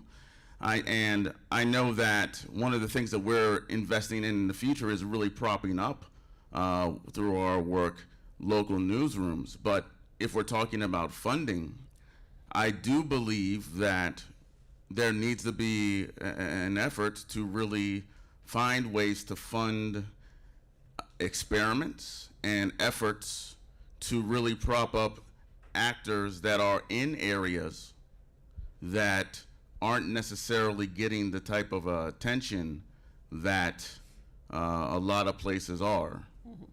Yeah, and I think that's a really interesting point, which I know we'll come back to in the final panel. Just want to go back to this. So just before we go to questions, I don't want to run too far over. This is a very good conversation.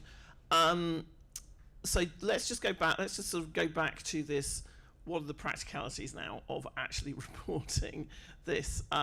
So Stephen, tell us a little bit about, I mean, one of the things that really fascinates us about Texas in our research is just how much of this there is. There are so many newsrooms now which seem to have political roots. I don't know what it is about the water in Texas. I mean, apart from the fact it isn't about the water in Texas, it's about the oil in Texas. If I had to tell you why we have so many of these, I can name probably that there's Texas Scorecard, the Texan, there's some more startup ones that you haven't heard of. There are, multiple statewide like right-wing conservative funded outlets that they're getting funding not just from, the sort of Mitt Romney type Republicans. You're talking about people like Tim Dunn and Ferris Wilkes, who, if you don't know who their names, they're just very ultra-conservative oil billionaires who have funded everything from Texas Scorecard to the Daily Wire. So their impact isn't just in Texas, it's nationwide. And in Texas, it's very challenging because we also are facing the same problems as everyone else when it comes to local news. The legacy papers are, giving buyouts or laying off large numbers of people. Even the Texas Tribune, which was seen as sort of the shining beacon of nonprofit sustainable journalism, has faced struggles in recent years due to the departure of their sort of chief fundraiser that was gluing it all together. And so, what is the consequence of that is that you have newsrooms like the Dallas Express that have a very large injection of funds from people who have partisan interests, and they're able to hire those people who then go out and engage, various groups in the community in ways that, aren't all bad. But when you take it on balance, there isn't any sort of countervailing force that's engaging other parts of the community that might be concerned about, the fact that this newspaper seems to be encouraging and supporting candidates that are rolling back protections for LGBTQ students at the most local level. And so in Texas, we may not be a swing state, but we've got counties that are swing counties. Mm-hmm. And when we're talking about this umbrella of pink slime, there's a whole spectrum of different organizations that have been lumped under this, and you don't have to apologize, Ryan, it's a good term.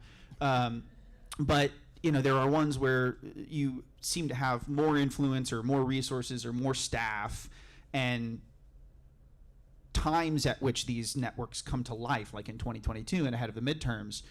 And so they'll inject these stories into these localities, and I think when it has the real impact and when it's concerning is when it becomes a national story or it gets picked up and repeated uncritically by others. And so, I think we have to really look at this as if it's a part of sort of a campaign strategy, because we live in the era of hyper-local data where you can do really targeted stuff, like Ann said, where you could have a very small sliver of people. And those people are super engaged, and they can go and turn the tide of a 4% turnout election.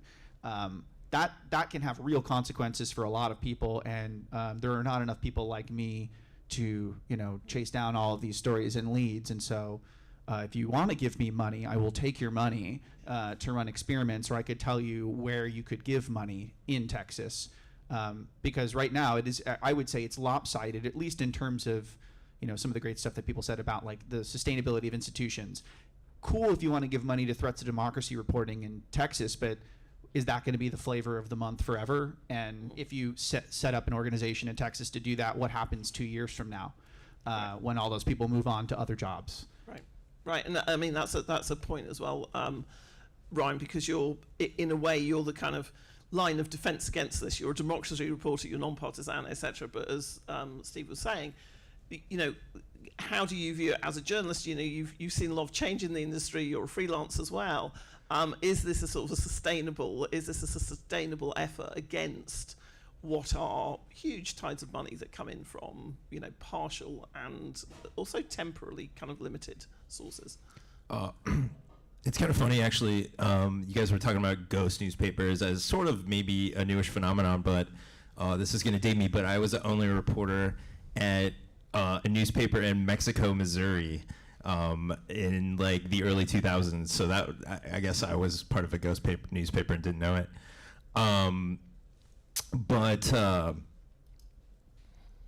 I'm sorry, I got distracted. What was your question? No, that's again? okay. I was just saying it's all right. It was a very good distraction, because basically what I was asking was, you know, is your type of job, you know, that is that a sustainable? Do we think that's a sustainable? You said, you know, it's really hard to get people to read this stuff. You know, I'm doing all the right things, but how honest does my boss want me to be right now?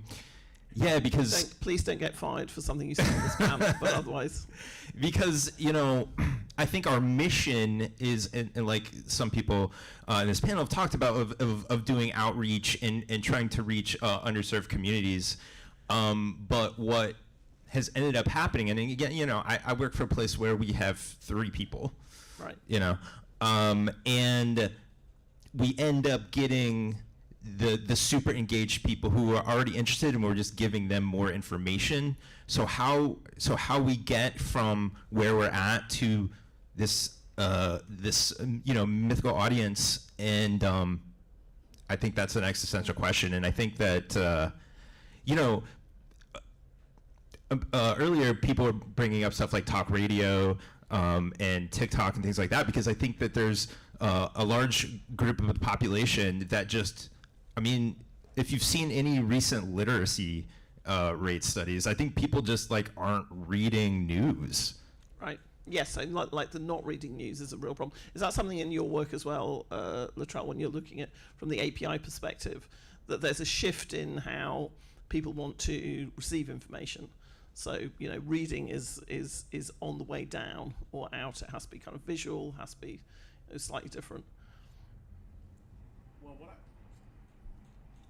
what I do with my work is I do a lot of community listening. So the idea is, and this is the thing, if we're talking about solutions, I think one thing that we need to realize is that there is no one single solution that's going to fit everything. What works in, as I like to say, what works in Philadelphia is not necessarily going to work in Pittsburgh, is not going to work in Chambersburg, Pennsylvania, which is where I'm from.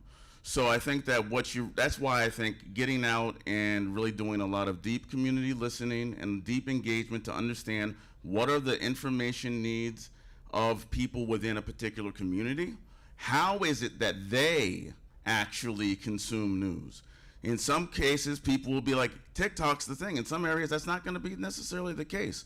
So that's why I always say that, and even in my work, I sit down and talk to community members and work with newsrooms on what is it that you can do to deal with this challenge based on your staffing and also based on the realities of your particular community. So, I mean, literacy rates, I mean, the bottom line is that you need to find ways to connect with people in your community and find local solutions to really connecting with folks. And that's why I really feel that when we start talking about things nationally, that's great, but understand that every community is different and every solution may require a different intervention. And you can't really do that from a remote perch. You have to be in the community to understand that. Yes, which is why I really emphasize that if you're going to go and work in a community, the first thing you need to do is actually talk to people in the community. If you parachute in and think that your solution is going to work, no, because you actually haven't been in the community and you're not trying to find out what the actual information needs and the way that people consume information is within a community. I'm going to ask for questions. We have to. I think Sarah and I have to share a microphone. So, oh, you've got it. Yes. So we have to. I have to give one up. Actually, Sarah, if you give one up, and then you can share my microphone. Just sort of very quickly while we're getting the mic out to the hands that are up in the room.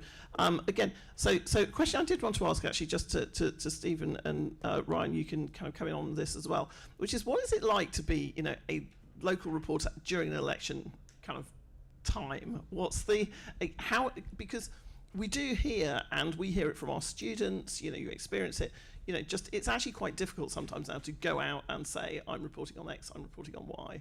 How has it changed? Yeah, I think depending on who you are representing, it can be very different. So strangely enough, when I was reporting on CPAC for Rolling Stone, people liked the Rolling Stone name. They would be willing to talk to me because of this legacy of it being cool or something. But if you represent yourself as, I'm with the Dallas Morning News or I'm with the Texas Observer, you might get a different response because people have their preconceived notions about what does it mean to be a mainstream journalist these days. If you get to present yourself as independent or freelance, maybe you're a little more punk rock or something, and people won't, attribute these other ideas to you. But, it can not be great, but also, I rarely have a hard time getting in touch with people or getting people to talk to me unless I have a manila folder of things that they've done that I'm just asking them about, is this you? That's a bit of a different situation. But I think if you report on this stuff at a local level, you do end up attracting, the people on the internet that are trolls and haters and, want to, basically harass you. And that's just par for the course. You have a Brandeis-Rodney problem, as we like to call it, which is that same thing. It's a really interesting situation to be a reporter who is reporting on Pink Slime and, partisan media, and then get sued by one of them and then have that partisan newspaper write articles about my lawyers and about me while they're suing me for defamation. It is not an experience that I would necessarily wish on other fellow reporters, but at the same time, it is, I think, indicative of the sort of response that you might get whenever you are reporting on the influence of dark money.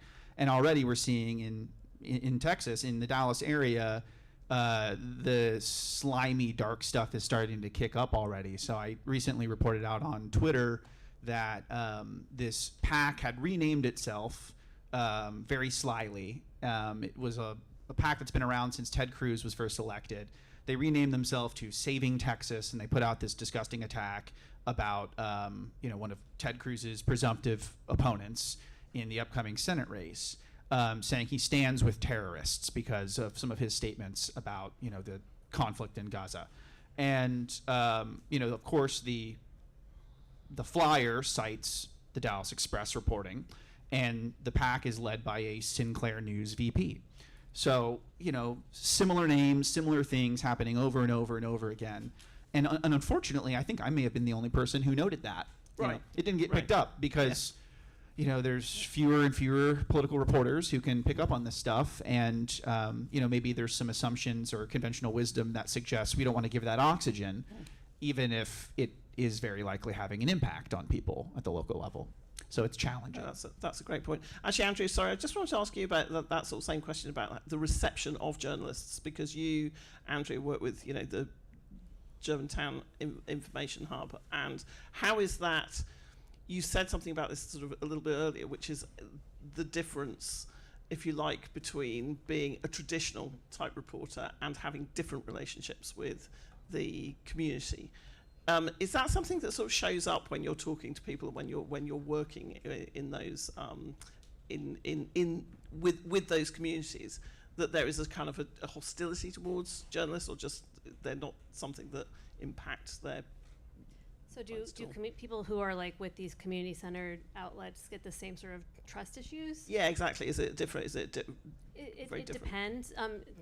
There are still trust barriers that they have to build. So I don't do day-to-day stuff with them now. But the people who were the community reporters and community organizers, so importantly that project had both a community organizer and a community reporter, they talked about how long it took them to get it's about relationship building, right? And so it's you use community organizing tactics to build relationships, and it takes time to build trust. And there are still associations, if you're with the media of any sort, to some extent, there are still some skepticisms, but they absolutely, by showing up and being in the community, as Latrell mentioned, they were able to build relationships, and at least with some people, you know, it's like they're a very small operation. But yeah, I think doing work in a different way can yield to different results. There are still, you know, there's barriers that have to be overcome. Sure. Sorry, question on that. I'm sorry, I got sidetracked. Yes. So I don't really need the mic. I have a big voice. You have got a big voice, though we also may have some people hard of hearing like myself. So I can hear you, they may not be able to. So the gentleman in the blue suit, yeah, because you're wearing jeans, he's wearing a blue suit. Thank you for drawing attention to Ryan's casual attire. I love casual, whatever. And so you were talking about funding in these rural areas to get the word out. I don't know, something like this. To get out the word of whatever. I notice, I guess I have to go red-blue on this, Republicans, Democrats. Now, the Republicans, when it comes to art, they actually, it's not like that much political with them. I remember when Melania became the first lady, the first thing she did when they had control of the consulate, whatever country she's from, Slovenia, I think it is. And I actually go there, and I went to the art show. She made sure that the artist was from that country. And actually the work was good, the reception was this and this. The Democrats, every gallery has like Donald Trump with a bullseye on it and all this other stuff. Funded by, the Art Council or whatever. But what's interesting about rural places, the art money can only be designated to that place, Texas, whatever it is. And if it's not used, it just goes back there or it gets lost. Now, you can fund some type of education program under the guise of arts to get it out to the people and use that particular type of funding for that. So is that sort of a state, or you're saying this is an example of different types of funding mechanisms? Right, and I'm asking, have you ever thought of that? Art as getting the word out, which is totally used up north. Yes. All the time. Good. And the funding, like for instance, if it's like some type of program where you can get like a studio space and whatever, they won't use it because they paint in their garage. But you can still use that, fund that, and make something out of that, like a radio program or whatever you want, and make it and get the word out. What do you think?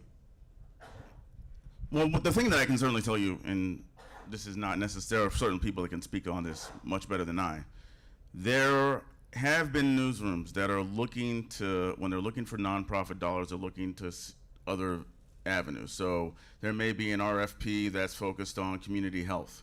So as a result, the idea is how can we build a project that will serve the community health needs of our listeners or our readers. So that there could be state funding, there could be something connected to the arts where you can produce some sort of proposal that is journalism, but you're focusing it on the arts. That is one way to, and I think a lot of newsrooms are getting more creative about trying to seek out dollars that typically have not gone to newsrooms. Also, I think that Andrew Yang is actually the only presidential candidate of the last, maybe ever, to make part of his platform funding local journalism, and he talked about doing like a voucher where you get a certain amount of money that you can only use for like subscriptions. And unfortunately, Yang was kind of a marginal guy, but I wish that more candidates would actually talk about something like that for funding. It's happening in DC. Oh, it's happening in DC, which Anna can speak more to, or anyone else, but they're doing that in DC, right? With limited success. Or Oregon. Somewhere out, Oregon or Washington? Seattle. It's Seattle, thank you. yeah, Anya and Anna can talk about it in the next panel. But it's a thing. The civic info bill, but that's another. Thanks very much. You choose, Hannah, whichever. Both get questions in. Hi, I have a. Are you able to quantify how much, on average, it would take to support a local news organization? I mean, what are the dollars that you can average so that it's understandable and comprehensible to fill the gap? Right. You probably know more about the 90. I'd rather not take that question. I think there are efforts underway to do that. I think people are trying to do that. I know Phil Napoli is one of them. I don't know if anyone else in this room is doing it, but there are efforts underway. It's really tough because it depends on the economics of the place, right? So it's like you have to do it times 3,100, and all the equations are different. Or all the equations may be the same, but all the numbers are different. I kind of wish Damien Ratcliffe was here, who's also one of the people who's done lots of research for the Town Centre. He's looked at very small market newspapers, sort of like about kind of 50,000 population publications. And in the last work he did for us, he made the observation that actually there was a lot of activity, and it felt like there were a lot of newsrooms sort of cropping up. But then when you look at their size and viability, they're very, very small. And they also have this thing which Lisa Harris, who's the founder of the now defunct Watershed Post, which is a kind of award-winning digital news operation upstate, as she said, founders have superpowers, which means that they will work harder and longer for kind of $0. So in the small market, that sort of, what does it look like to start something? What does it look like to run something for 10 years? And again, I kind of wish that Elizabeth Hanson was here, who's also former Town Fellow person who works for the National Trust for News. And I think I'm right, I'm not misrepresenting her when I would say that one of the points that she makes is institutions really matter, because when you get smaller places and you have somebody is sick or somebody, you need a kind of an infrastructure even around one or two people to actually make it sustainable for news in the long term. So that's a really good way of avoiding the question and saying, but that work on how many, what are the variables, what does it look like, what's your business model, et cetera, I think is super interesting and changes with the variables of journalism itself, but it's not something that we, things we can make general observations about. It's not something we have absolutely concrete hard numbers on. I think that's what I'd say. Sorry, question. Oh, I'm sorry. You carried over from the first panel. No, that's right. We should have had you first. I do apologize. No worries. Thank you. It's been amazing. Thank you for having everyone here. I'm Shireen. I'm with the Institute for Nonprofit News. And I have a question, but just a quick aside. Lots of people have been asking how they can find a local, independent, nonpartisan, actual journalism organization. So please check out findyournews.org. We have more than 425 of our members that are doing actual journalism. Findyournews.org. And please talk to me later about, we have tons of rural newsrooms as well as urban, as well as small town. And we're doing an election project, so please talk to me. My question, as I'm listening to everyone, I've been at INN now for almost 4 years, so I've heard a lot of these conversations.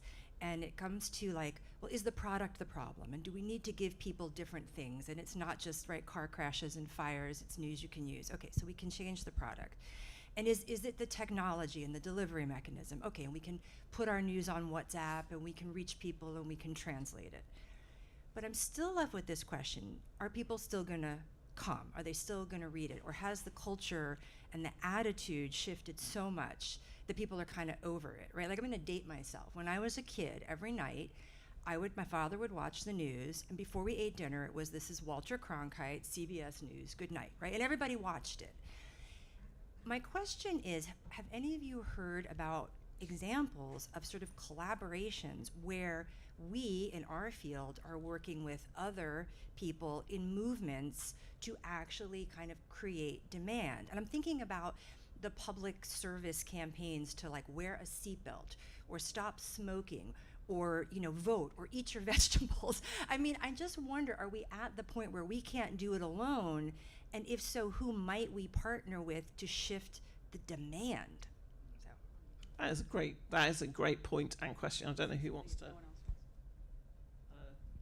I can say something quickly. It is a great question. And I saw a colleague of mine at Northwestern, Stephanie Edgerly, does research around young people and local news consumption.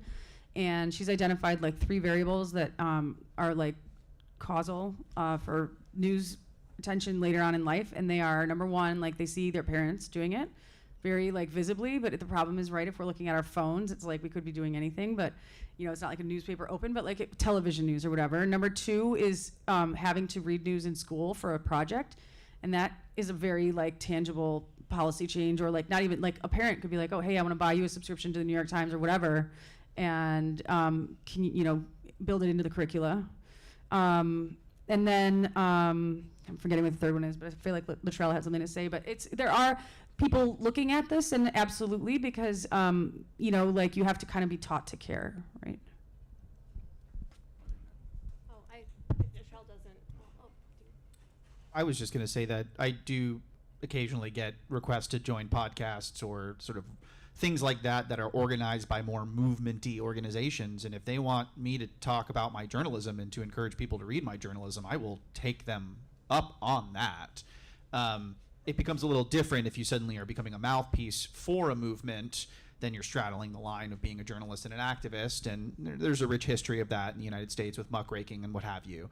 But I do think that, even institutions that are trying to stay, objective or independent and not associate themselves firmly with any movement can still encourage their reporters to engage with that sort of stuff as a way to reach new audiences. I mean, one of my metrics is if I see, people that are leaders of organizations or members in my community sharing the journalism that I've done, I can tell that I've done a good job.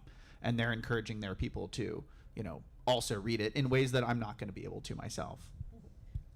I would just add on to these are good points. I think also, though, there's some folks who are not going to see themselves in this reporting necessarily as being for them, and at least in conversations I've had, they don't necessarily feel like, oh, okay, this is nice, but it's not really, it might be about my community, but it's not really for my community, and so it requires a more fundamental kind of collaboration, I think. I've seen there's a lot of really interesting work happening right now in Philadelphia, a lot of people thinking about narrative change and thinking about things like there's a Shift the Narrative project, there's a number of projects working at looking at how to change narratives about public safety, and I'm collaborating with some really grassroots community organizations myself, and they're also connecting with other more mainstream outlets too. So there are things happening in different kinds of experimental ways that I think we can learn from. But I think more like kind of getting into messy terrain is something that journalists need to get over their allergy of like, oh, I can't work with that, not, from my objectivity frame, so. And this is where, again, getting out into the community and really trying to understand the needs of particular communities can help understand, do we create a newsletter around a particular issue? Do we create a podcast or some videos around a different issue? And you just need to have that conversation. And again, it depends on the community. That's why I keep going back to the idea that you're going to really need to go in and find out the information needs of specific communities, and even inside of cities, specific neighborhoods. And create an infrastructure to support that work, which is something that I know Luttrell works on a lot too. But like advisory boards are kind of, I don't know, only if they're really meaningful, because sometimes those are just performative. But I think there's different ways you can create an infrastructure to have a relationship with communities over time. This might sound, excuse me. This might sound obvious, but break all of the phones, break all the cell phones. I mean, I think for better or worse that we're competing in the attention economy, and there's just so much out there that you can just look at all the time. That is not new or interesting, but I actually do like the idea of media literacy more at a school level, even at a younger age. Something that would probably have to be updated constantly. But 30 years ago, nobody recycled, and a lot of us go out of the way to. It's sort of like the eat your vegetables part of civic life. So yeah, if we can instill the habits. I mean, I started reading the newspaper every day in 3rd grade, but I don't think kids do that much anymore. I think it's also nothing really nothing electrifies the interest of young people in a field if they can see themselves in it, but also if they see that there's a job to do, that they could go and work in it. And it's kind of interesting that while you don't have journalists in local communities, they're not seeing them, they're not going. And, you know, in my day when I went and made the tea at the Louth Leader or wherever it was in the very 12,000 size town in northeast Lincolnshire, we used to have three papers and that now has none. But also kind of those on ramps, I think, for anyone to get involved are just missing at the moment in so many places. Well, we'll all be friends with the AI news influencers of the future. We haven't even got into the AI news influencers of the future. I'm going to let Jay Rosen deal with that on his panel. I think we had another question over there, and then come back to Anne, and then I think two more questions. Yeah. Hi, Reese Peck, College of Staten Island. Great discussion. When I think of local news, I think of the aesthetic of a local TV station, right? The lower production values. They're talking about high school sports, who won the championship, right? They're connecting dots between the vegetables of hard news and the candy of soft news. They're aware of subcultures, of entertainment as an audience building strategy.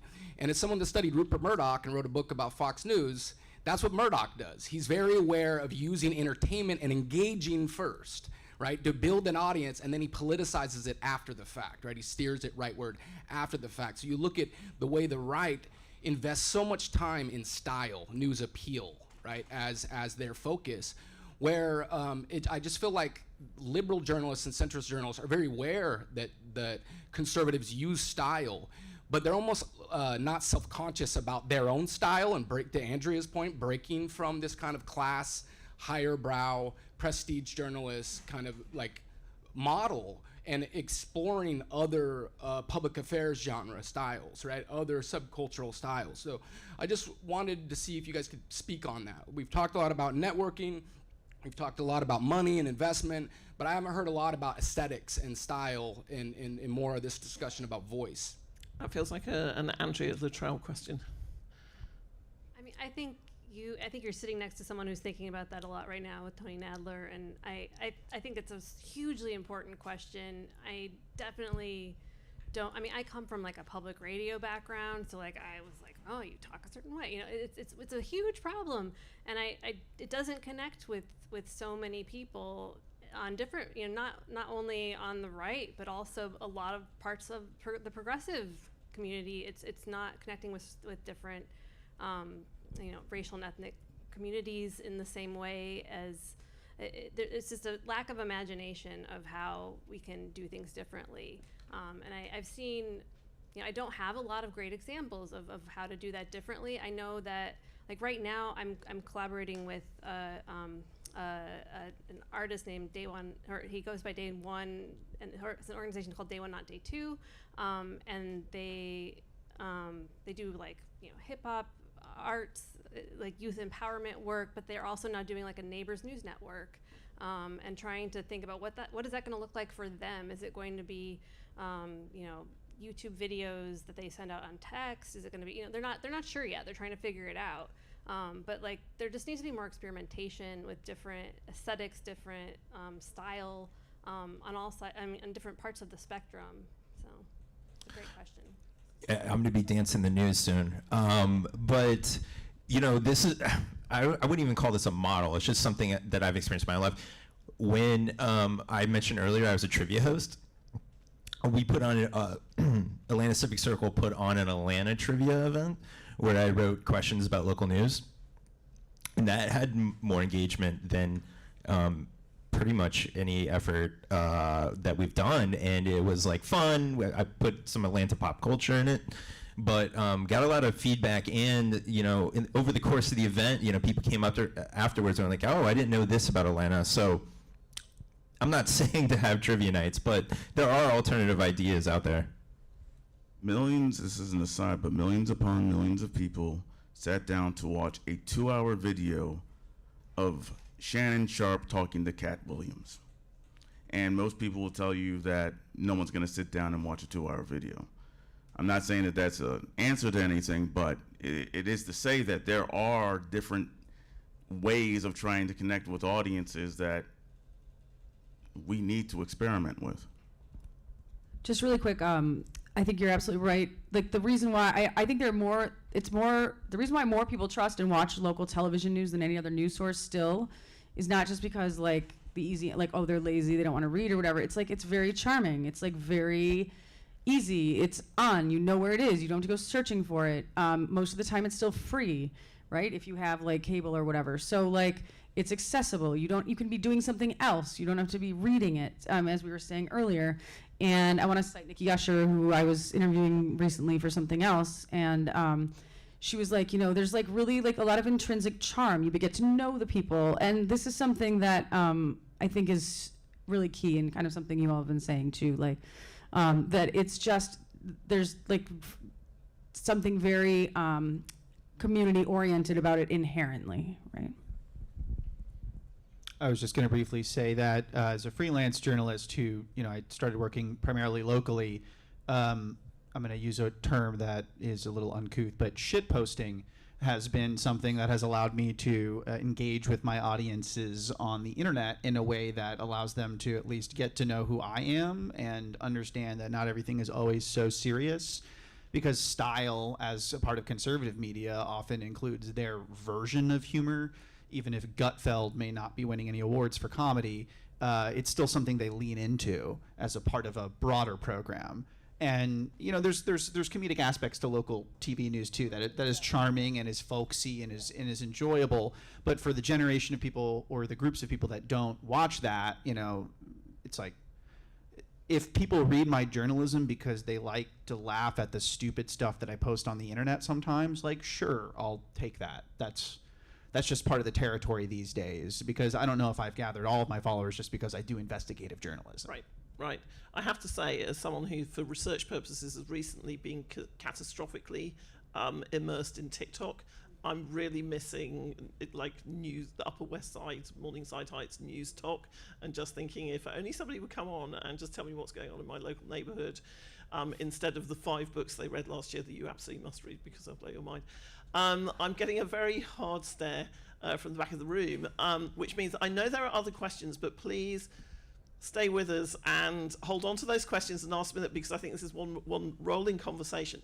But I want to really thank this great panel. That was a fantastic conversation. Thanks very much indeed, guys. And we'll have like a 2-minute turnover where I'm going to invite the final panel of the day onto the stage and let everybody here go and have a well-earned cup of coffee and to relax, and then we'll be back in 2 minutes. Thank you. See you. I'll be back in a bit.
I was just saying to CS, because you're saying, oh, there's another conference next week in the business. And I said, it looks like you've seen this thing. I actually said to you this week,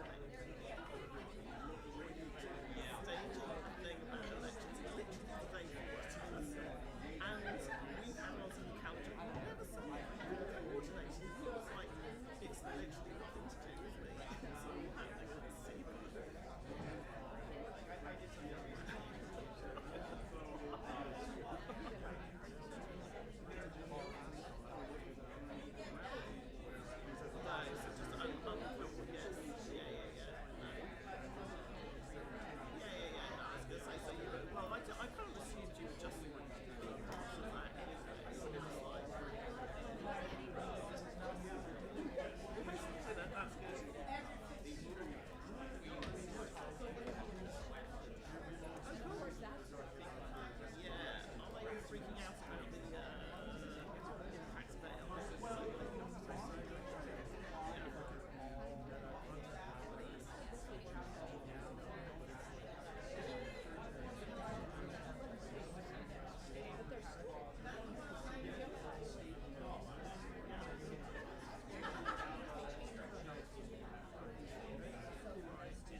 Do you want to send any particular place? Absolutely not. You can sit wherever you like. I mean, you could sit Michael, Anna, and Jay, just because if that makes any kind of sense at all. Loosen the cap on my water. Oh, how are you, Jay? How's the skiing? I got knocked out of action by an incredible storm. I was up there in the Rockies for 3 days. I couldn't ski. It was impossible to get around. But once that cleared, it was great. I'll be going back out in February. Very nice. Full of admiration. I barely go outside. Would you have these things? No, none at all. I have an interest in the outdoors. I do quite a bit. Despite my shape, I do quite a bit of hiking. We have a distressed which is a source of great, in upstate New York, it's a great anxiety and expense. It does have to be I like watching I'm just not participating. I do like positivity. I have not gotten into it. I can't, no, you don't need to. I've got to do that. I've done it before, but I have aged out. Okay, so there is good news. There is good news and bad news. The bad news is we're at the last panel of the day. I can hardly believe it.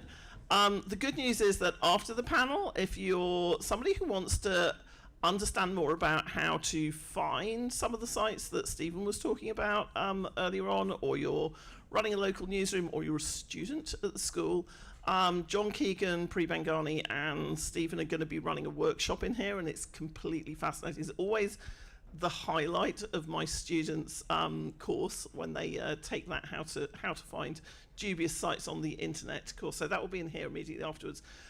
If you feel the need to rehydrate, we have a reception at the end. I have to tell you, there is no alcohol. That's nothing to do with me or the fact it's January dry. It's one of those very sensible policies that universities have now adopted, which means we can't all get drunk early on a Friday afternoon, which means it's not really like a journalism conference at all. So the third and final panel, it's been such a great rolling conversation. That's the other thing to say. I know that there are researchers and practitioners and policy people and students in the room. At the end of this, if you have things to say, even if they're not questions, please pitch in, because it's been such a great conversation. But this is the panel where hopefully my four brilliant panelists are going to solve all the problems, because we're looking forward to solutions and how they might happen. And my panel is, I should get them to introduce themselves, but because I got shorter and shorter with my introductions, I think I'm okay to do this. On my far left is Michael Bolden.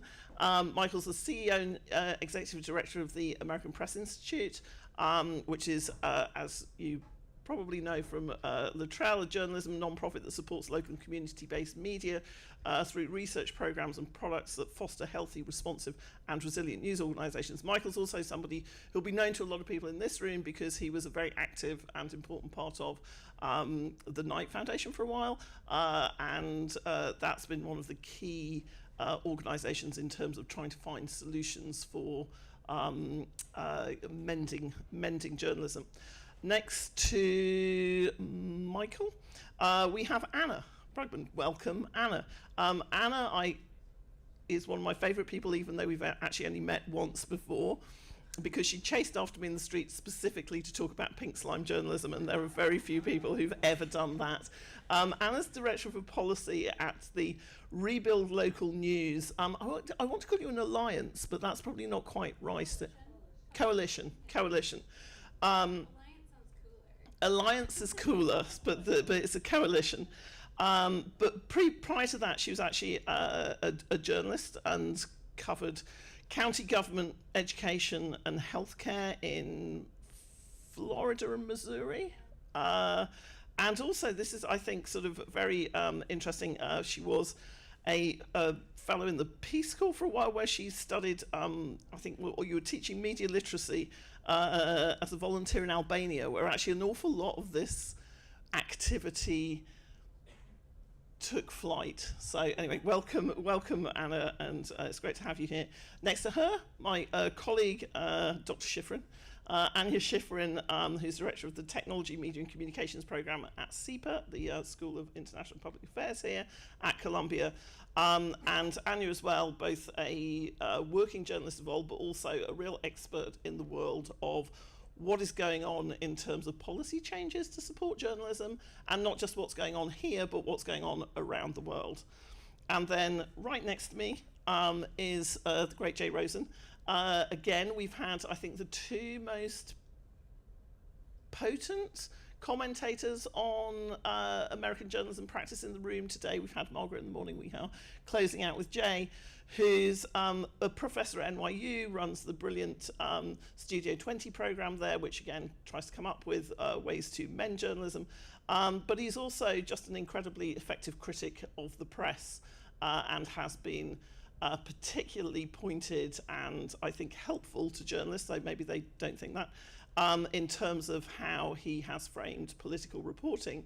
He's also recently lent his support, not, I don't think financial, but certainly his voice to the Korean Newsroom Project, where you have a statement of principle, as it were, on their website. They are a partisan news outlet that receives funding from a PAC on the progressive side.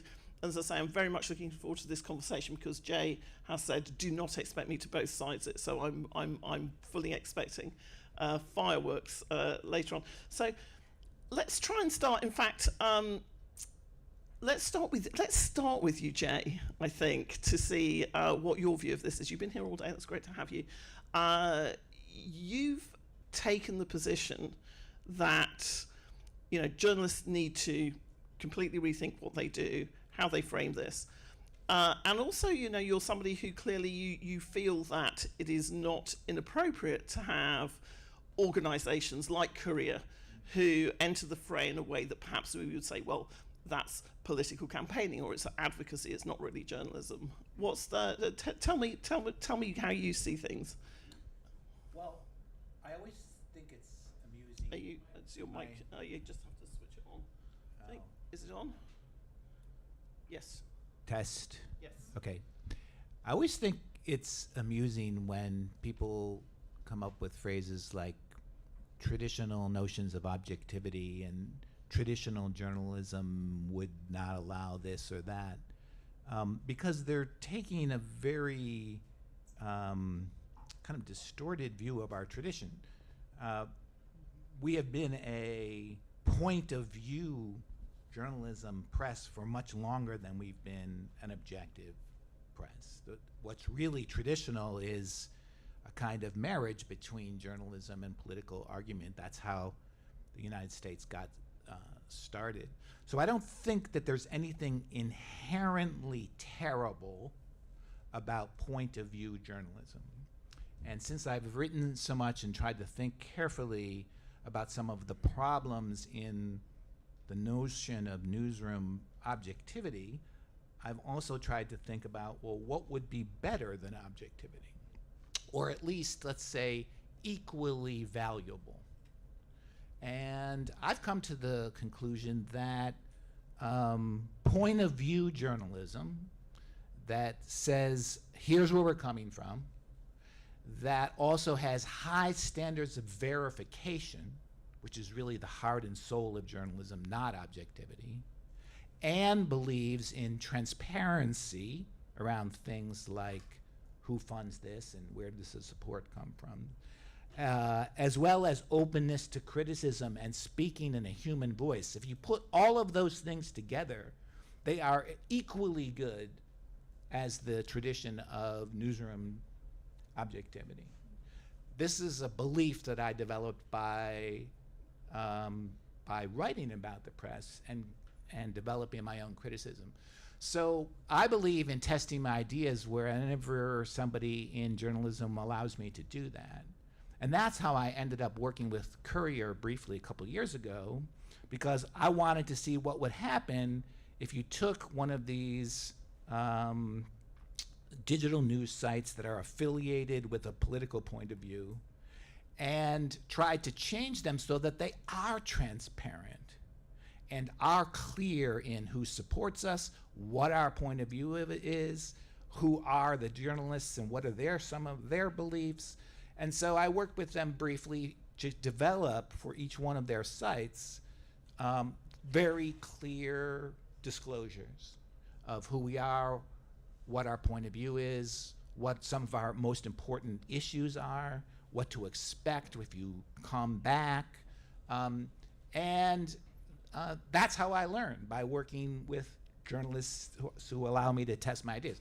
And it's not perfect, but they did manage to come up with meaningful statements of where they're coming from that are now part of the mastheads of these organizations.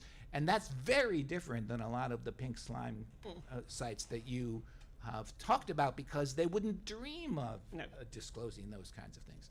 So that's how I ended up briefly working with them, because I don't think we can afford to cut off that arm.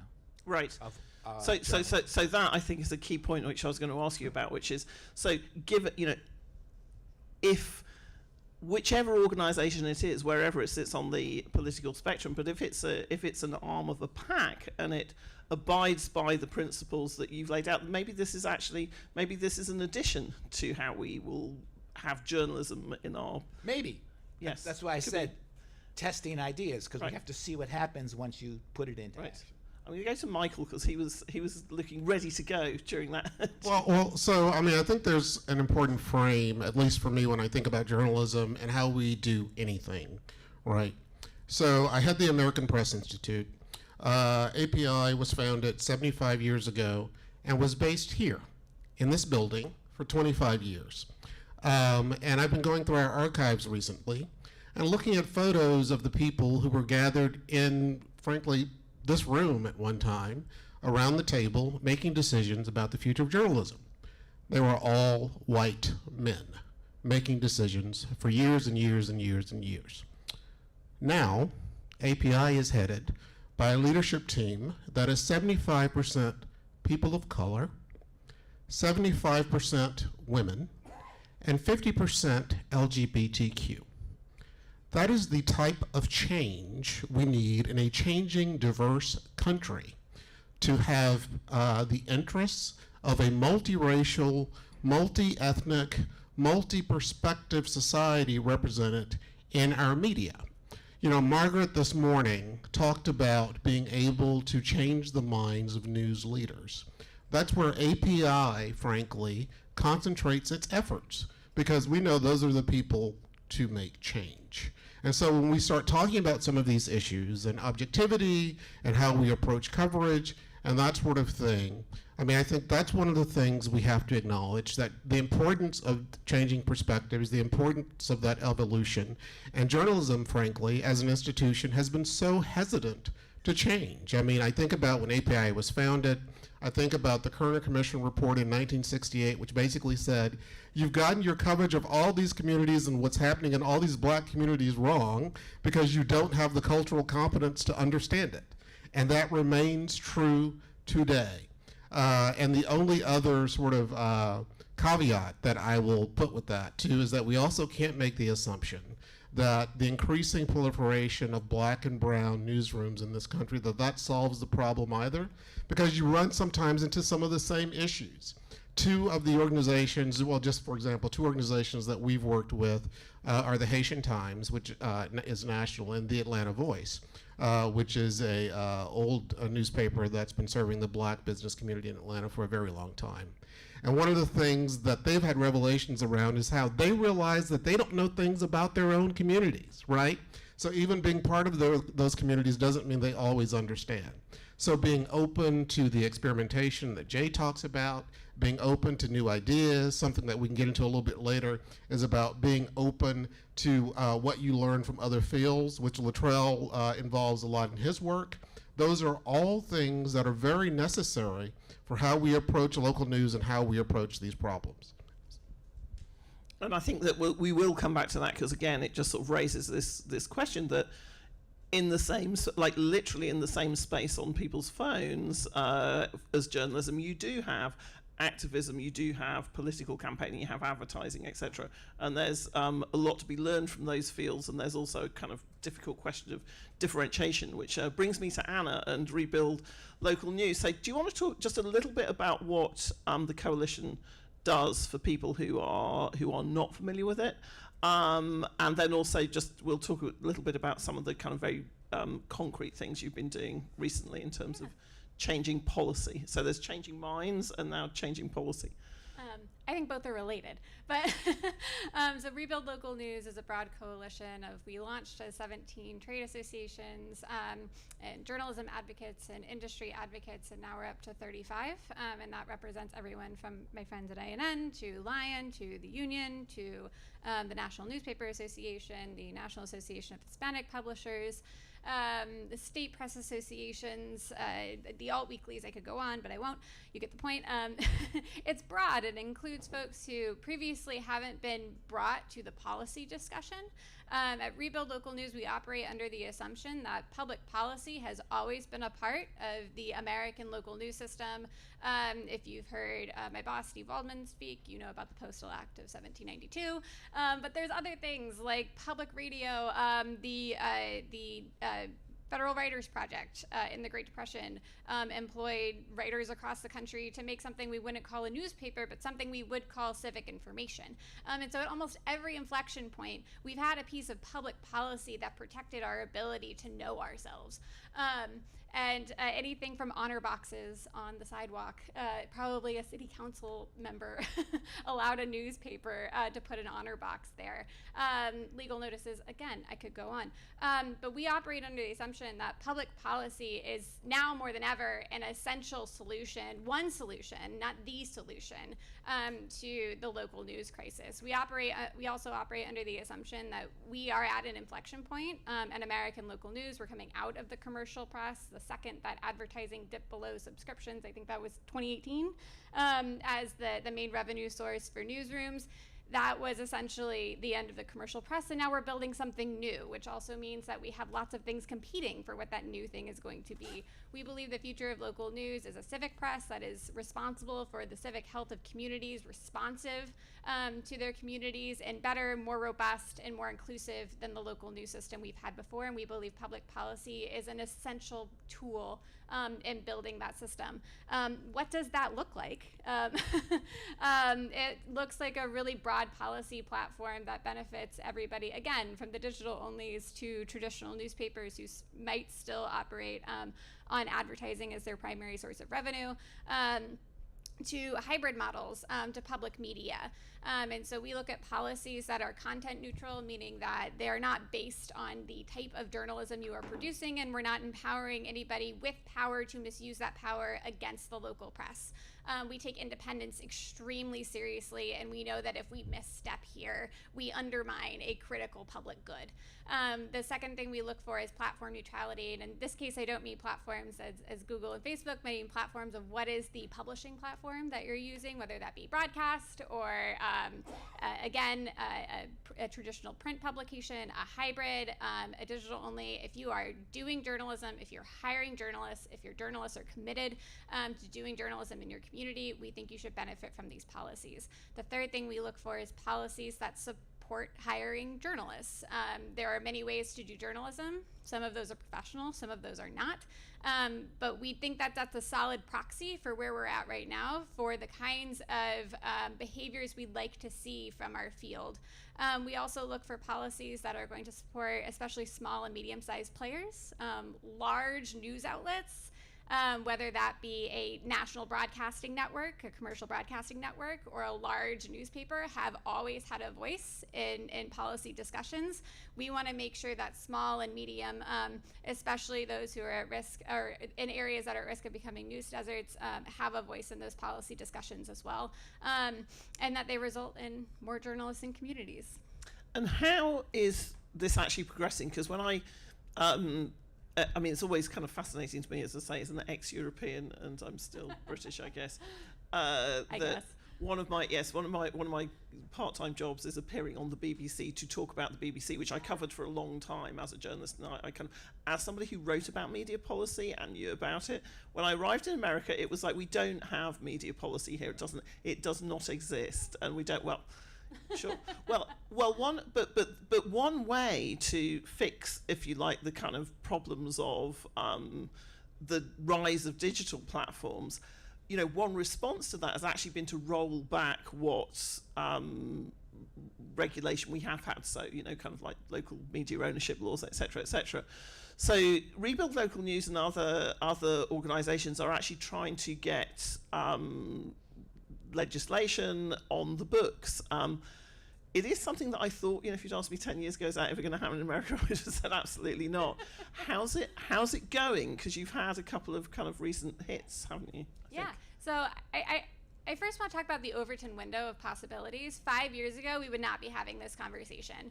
I'm going to date myself, but I graduated from journalism school in 2016, and this was heretical. We would not be discussing this as a revenue model. Nonprofit was still, I'm looking at Shireen, nonprofit was still kind of new and weird and fun. But we've had such a massive shift in the Overton window. I think part of that is academics like Anya. I think part of that is the pandemic that showed just how weak our system was. It's no coincidence that the Rebuild Local News Coalition formed in April of 2020 because news outlets were wholly left out of the Paycheck Protection Program. The problem of pretending that we don't have public policies to support the local press is when we pass policies to protect communities, journalism gets left out because we never put ourselves there. We were never in that conversation. We wanted to be outside of it. And so that's what happened in the Paycheck Protection Program. Many newsrooms did end up benefiting from that program, and that was the beginning of Rebuild Local News as it is. Our wins, I guess. Policy has small wins, so bear with me. But we've had more than a dozen states introduce policies that would support the local press. I think actually we're up to 18 or 20, but I need to check my chaotic spreadsheet to fact check myself. We're seeing local news caucuses form in different states, and those are bipartisan in many cases. In Wisconsin, we're gonna see our second batch of local news policies. In California, there's a set of lawmakers who are routinely thinking about this issue. In Washington, I've been approached by the League of Women Voters, speaking of broadening our coalition, about policies that they can introduce in tandem with a set of lawmakers who are really drawn to addressing this problem. And then at the federal level, a package of policies, well, there's two at the federal level. The Journalism Competition and Preservation Act, which is a mouthful for essentially a policy that would compel platforms to pay publishers, publishers broadly speaking. And then there's the Community News and Small Business Support Act, which is even a bigger mouthful for a set of policies that would support small businesses who advertise in local news. So kind of thinking about shoring up that pipeline for local newsrooms that still rely on advertising. There are many. And also a direct subsidy to newsrooms tied to the amount of journalists you hire and the amount that you pay them. So good incentives of both those policies. We're also thinking bigger, so broadband and digital equity. I just submitted 3 letters this week to digital equity authorities at the state level, arguing that local news is an integral part of digital equity, because digital equity describes the conditions in which every citizen has the information, technology, and resources to be full participants in their democracy, societies, and economies. Say that 5 times fast. And you can't achieve that without a really strong local news system, especially in the populations that digital equity is trying to cover gaps in access. And so it's pretty sprawling in terms of the policies we're looking at. We work very closely with Anya. We're very lucky to have a partnership with her and her students to learn from the rest of the world, but it's a sprawling set of policies, and that's because one problem can be solved by one policy, maybe Right. 2 problems for one policy. We just talked about like 25 problems in the last 3 hours, and some of those problems cannot be solved by policy. Some of those problems need to be solved among ourselves as journalists, as institutions, by civil society, but some of them can be solved by policy. So we're going to need a pretty big toolkit of solutions to draw from. I'm going to come back to that idea of like, okay, what's in the toolkit, and also sort of maybe tie it back a little bit to the elections this year and what's at risk, as my colleague Professor Rosen would say, you know, what are the stakes? But Anne, you're talking about policy and your interest and expertise in this area. There are another set of policies that we haven't really talked about, or like another set of actors in this that we haven't really addressed, which are the platforms, the distribution platforms. When we're talking about fixes, first of all, you know, what can we learn from what's happening everywhere else, and how well situated do you think America is to actually make progress on some of these key issues? Thank you, Emily. Is this working? It is. Great. Yeah, so I'm at the School of International and Public Affairs, so we're looking at a lot of these problems from a very international perspective. And a few years ago, I decided that as a professor, it really wasn't fair to my students to just keep telling them about problems. So I really switched my teaching over to solutions. And we began looking all around the world to see how other people are solving the problems, you know, their problems. And by the way, I should back up by saying I really started about 20 years ago doing journalism training in Africa. And part of why I was so interested in Africa was I thought we're going to end up where they are, right? Very little advertising revenue, very little subscription revenue. Let's like really focus on what they're doing. So I think the good news is many countries, I mean, it's like healthcare, right?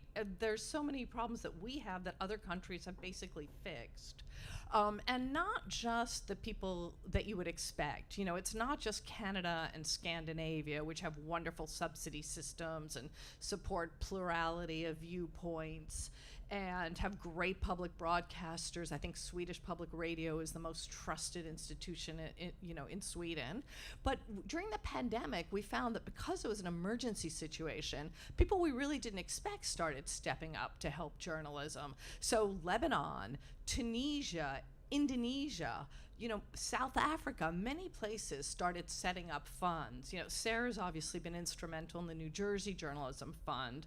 Well, you know, Tanzania's had a journalism fund for years, and Sierra Leone is trying to set one up right now. So we started this conference at Columbia that many of you are involved with, and everyone's welcome to come to, called Saving Journalism, where once a year we gather people from all over the world to come and talk about what they're doing. And we also do, it's so interesting, last year we did a report for Anna about city advertising, because of course in New York, part of the city hall's adverts go to communities of color and community ethnic owned media. And it was so funny when Anna asked us to work on this, because we had done a report on this topic for Bhutan 12 years ago. As part of their transition to democracy, they started giving adverts to local papers, and we did a massive study of the whole, you know, Argentina, India, Australia, to see how, you know, had it worked, what were the dangerous points. Okay, so that's the sort of background on what we do over at SEPA.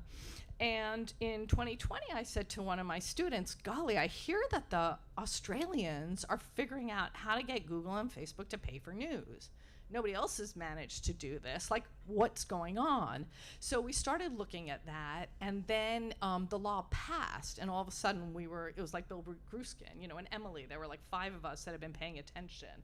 So now I'm sort of at this epicenter of platform bargaining codes, and I guess the sort of headline is I worked with a whole team of economists this year to do research on, if we had the Journalism Competition Preservation Act, what would Google and Facebook owe US publishers per year? Anybody want to guess?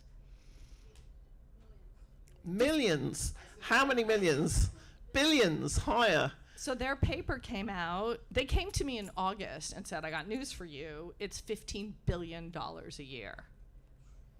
$15 billion, Google 1.5 billion. and Facebook Yeah. owe you. And I said, oh, come on. Like, I can't possibly present a paper that says that.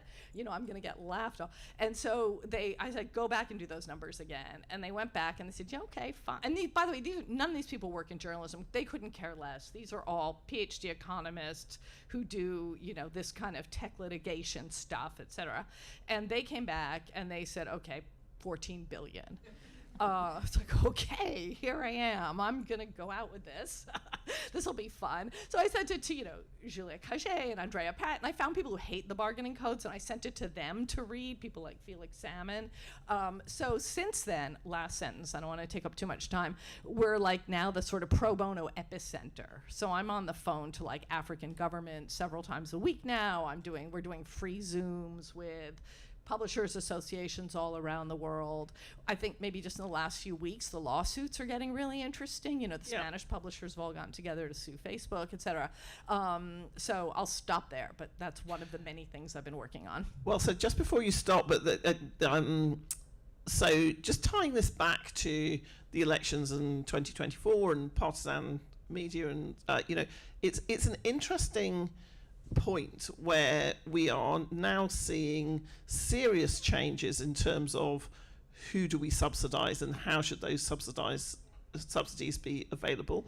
And we're also having lots of thinking from important institutions and leadership saying, be radical, do different things, etc.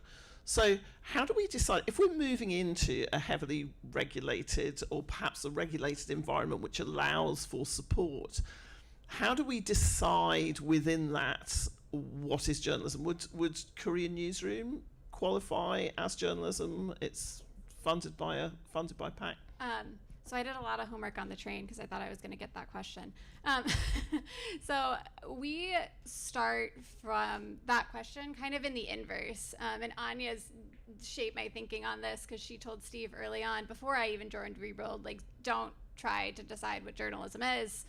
Countries, frankly, far better than ours maybe have tried and maybe not failed. You wouldn't word it like that, but I did.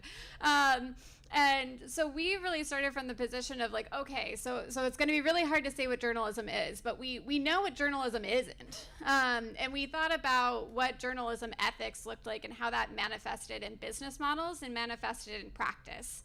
And so if you want to go through the Community News and Small Business Support Act, there's about a 2-page set of qualifying factors. And they look like, do you disclose your end-of-line independence or your end-of-line ownership, excuse me. And that gets at, are you independent? And actually, I was I wondered how effective that would be in practice. And then I was talking to somebody who does White House press passes, and she said, like, oh no, we have organizations that stop at that stage. Because they don't want to disclose in a public forum who owns them, which made me much more confident. Like, that clause will probably actually work. And so you must disclose your end-of-line ownership, and that end-of-line piece is really important for exactly all the reasons that Pri points out in the report, that these pink slime networks are just that, they're networks. And it's an LLC that's associated with a 501c3 that's majority funded by a C4 that has an association with a C6 that's overarching ownership is a sole proprietorship. And so your end-of-line ownership must be disclosed. You must hire journalists. And I went back and forth on that one so many times because there's so many small newsrooms that don't have a journalist. And so it is defined as, if you're owner-operator and you do the functions of journalism, you would be considered a journalist under this provision. But I was looking at American Independent for one, and then also Metric Media, of course, and local government information services. And I went through so many of their websites. My algorithm got really messed up. And they don't hire journalists. They don't have a journalist and staff. It's all content creators. And so that's actually a really good proxy for, are you invested in the information that this community needs? Another one is, are you owned or majority funded by a 501c4, et cetera, all the way up the C code, unless you're a C3. That's the exception that, of course, the exception that we make. Or are you owned or majority funded by an organization designated under 527 of the IRS tax code? Those are PACs. And so those organizations, of course, that doesn't manifest independence by any means. And then lastly, it's when we added in the updated federal updated federal, which I thought about because of one of your reports, is if you have a contract with a disqualified organization, you are also a disqualified organization. So I was mucking around in Franklin News Foundation's 990s, and I was running around my head. I was like, I know this is a partisan site, but they republish metric media stuff all the time. They're associated with these really obviously PAC funded and PAC associated radio stations, but they're a C3 and they meet all the standards. I don't know, and they have a standing contract with like locality or Locality labs. Yeah, yes, I think so, yeah. And so if you have a contract with a disqualified organization, you are also a disqualified organization. So it's not looking at the journalism, it's looking at what are these structures that manifest your ethics in your finances and in your practice, which is boring, and I just told them all to you. So No, I'm absolutely fascinated by this, but it's quite a long way away from, if you like, the traditions of the American press, which is, as you say, kind of a certain amount of openness, but then like absolute freedom. This is I mean, Jay, what's your kind of response to? I don't actually know I don't know what you think about the intervention of regulation in the press market, and I'd be quite interested to hear it, particularly in the current environment where you have arguably much more money going into right-leaning organisations than you do into left, or maybe not. I don't know. I mean, it's an interesting one, isn't it? Well, I don't know what I think about it either, so we're in the same space here. But I do want to mention that when I teach this subject, I start with these propositions. Every form of news production is subsidized in some way or another and always has been.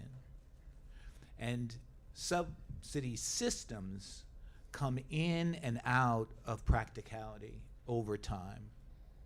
And there is no subsidy system that doesn't have an active downside for its positive work. And there's no perfect subsidy system, nor is there any permanent subsidy system. And so we have to, in this kind of a moment, which I think is a crisis moment, a very dark crisis in journalism, we have to start thinking of all manner of subsidy systems that might work.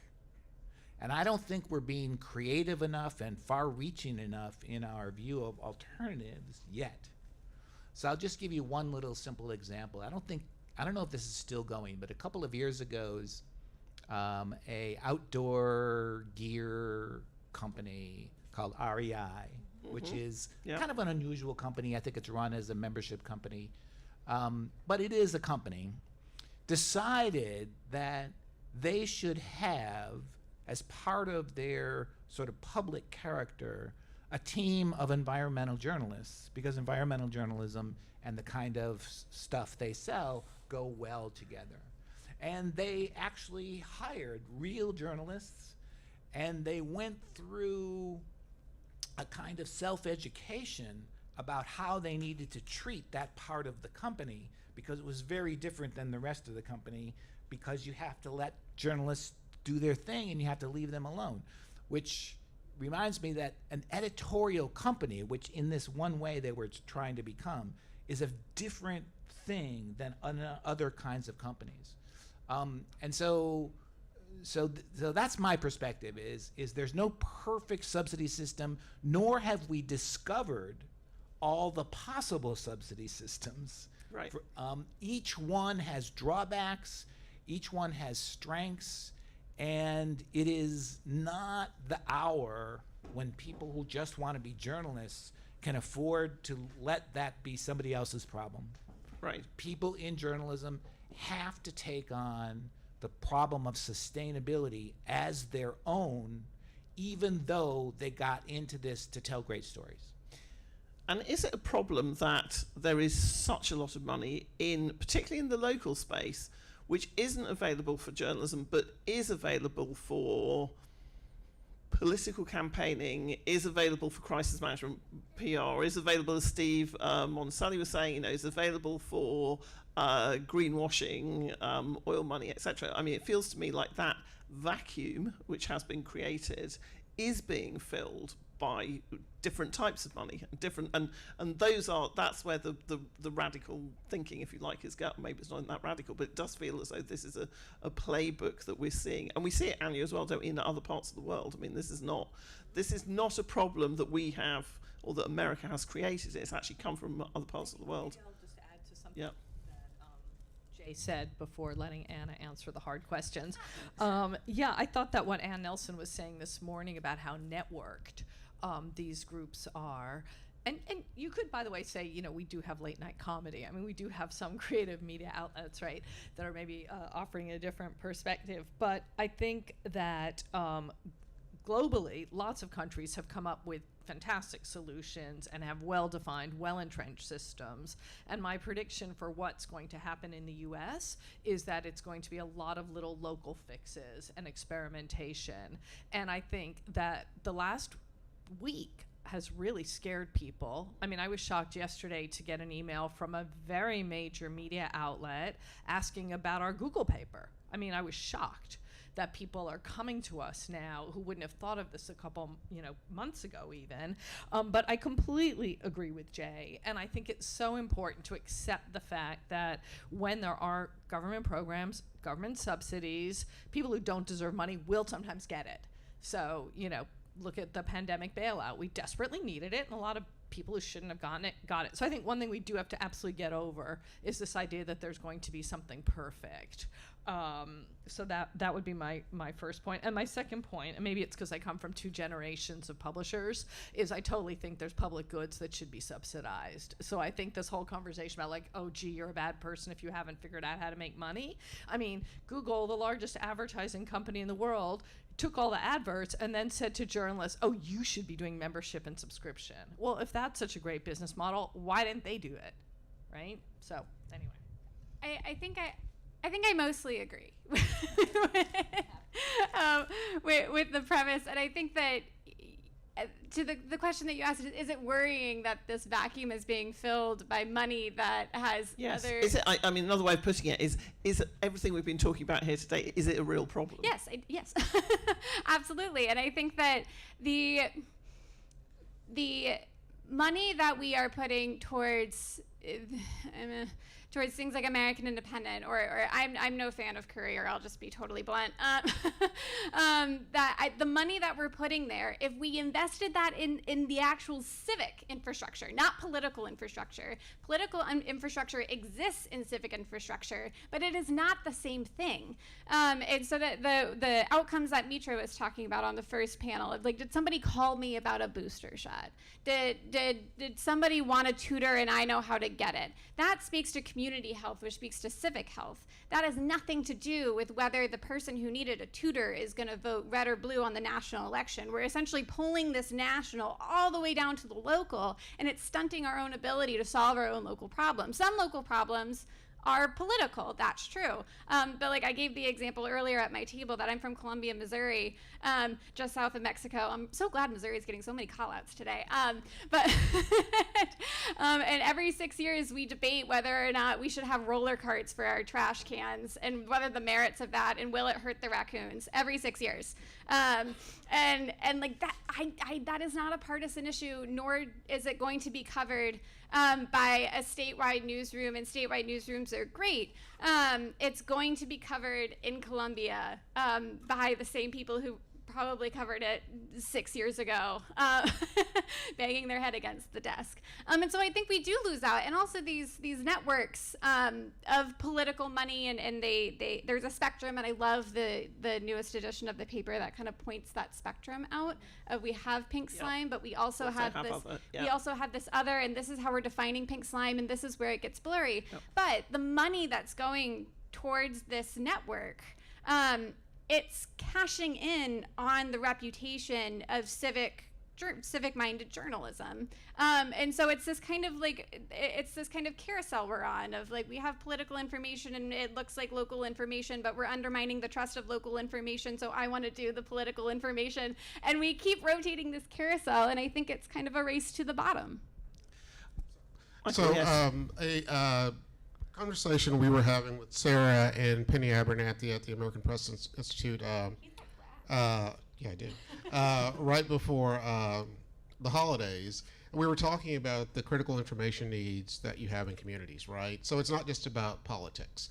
It's about emergencies in public safety, health, education, transportation systems, environment and planning, economic development, and then the civic information and the political life. And all of those things are necessary for a healthy information system. And when you don't have those being filled, there are fractures and fissures where the pink slime and everything else can come in to help fill them. So when we talk about our news organizations and our healthy news ecosystems, that's really what we need to be thinking about, right? Not just one piece of it, but the entire picture and how those needs are being filled. The policy solutions, of course, are great, but we also have to think about, for example, a lot of the work people like electoral do, right? Because some people are getting their information not from anybody who meets any of these tests that we're talking about. It's going to be from their church groups. How do you account for that? And that is the reality of what's happening on the ground. It's the reality that Mitra was talking about, that she was dealing with this with Epicenter New York and that entire network of news organizations. So those are issues that we also have to bring to the fore. And I wanted to come to you, Michael, and ask you about, what went wrong really with our thinking of, and I think Jay and I are tied to this bomb as well, thinking of the future of news, which we started doing kind of in the early 2000s. Did we all waste a lot of time trying to figure out a business model which was just not going to arrive given the massive concentration of wealth and power and technological capacity in a very few companies? And is that something which actually, or is that just something that we should continue to invest in that innovation around business models? Well, I most certainly think that is part of it, right? I mean, because we can talk about what the future of media is, but we know based on people's habits, based on how technology develops, the future of media, frankly, it's diverse. It's local, it's national, it's terrestrial radio, it's satellite radio, it's TikTok, it's all of these things. And business models most certainly run the gamut, right? And experimenting with them and trying things and abandoning them when they don't work and trying new things and doing pop-up newsletters and pop-up newsrooms. All of those things are part of the future, but there is also something that does not exist now, that will exist 5 years from now, that is part of that future. And so that being open to the experimentation and open to discussion and not being closed-minded and thinking, oh, we have solved this and this is going to be the thing for the next 20 years, that is one of the biggest mistakes that we make in journalism, that failure to know that things are going to change. Because one of the things I learned at Knight Foundation is that is the only guarantee that you have around anything. Things are going to change. And so navigating the gray, preparing your news organization, preparing your community, frankly, for the fact that things are going to change, right, is one of the most important things that news organizations can do. So. I think where we failed, Emily, is in not appreciating how unusual this very long period of stability in business models was. Yes. The essential business model of mainstream journalism in its broadcast and print versions in the United States stayed the same for like 50 to 60 years with no real disturbance to that model. And the kinds of people who wind up running those organizations are not the most creative, right? Because you can literally go to work and do exactly what you did last year and make 20% margins. There aren't many businesses like that. The only business I can think of like that is running drugs. And that fact that the business model stayed essentially the same for so long had a huge effect on the culture of journalism and also on its ability to meet these kinds of problems and sort through possible solutions and be creative about them. It was just stable. It was there to use year after year, decade after decade, and it's not going to be like that again anytime soon. Right. And that to me is the failure, not necessarily that the various ideas that we're coming up with don't work. Sure. let's just, so we're going to have questions. So if you'd like to think of some questions. Excellent. I want to also just kind of like tie it back a little bit to the election and ask you, Jay, you know, are you worried about the 2024 election in terms of democracy? Yeah. Worried. I'm sorry. This is like when you, I believe that I don't play volleyball, but I believe if you throw a ball up high enough and somebody like smashes it over the net, that's maybe what I've just done. I think we're headed for disaster. So yeah, I'm very worried. I've been asking some people who work in network television the following question.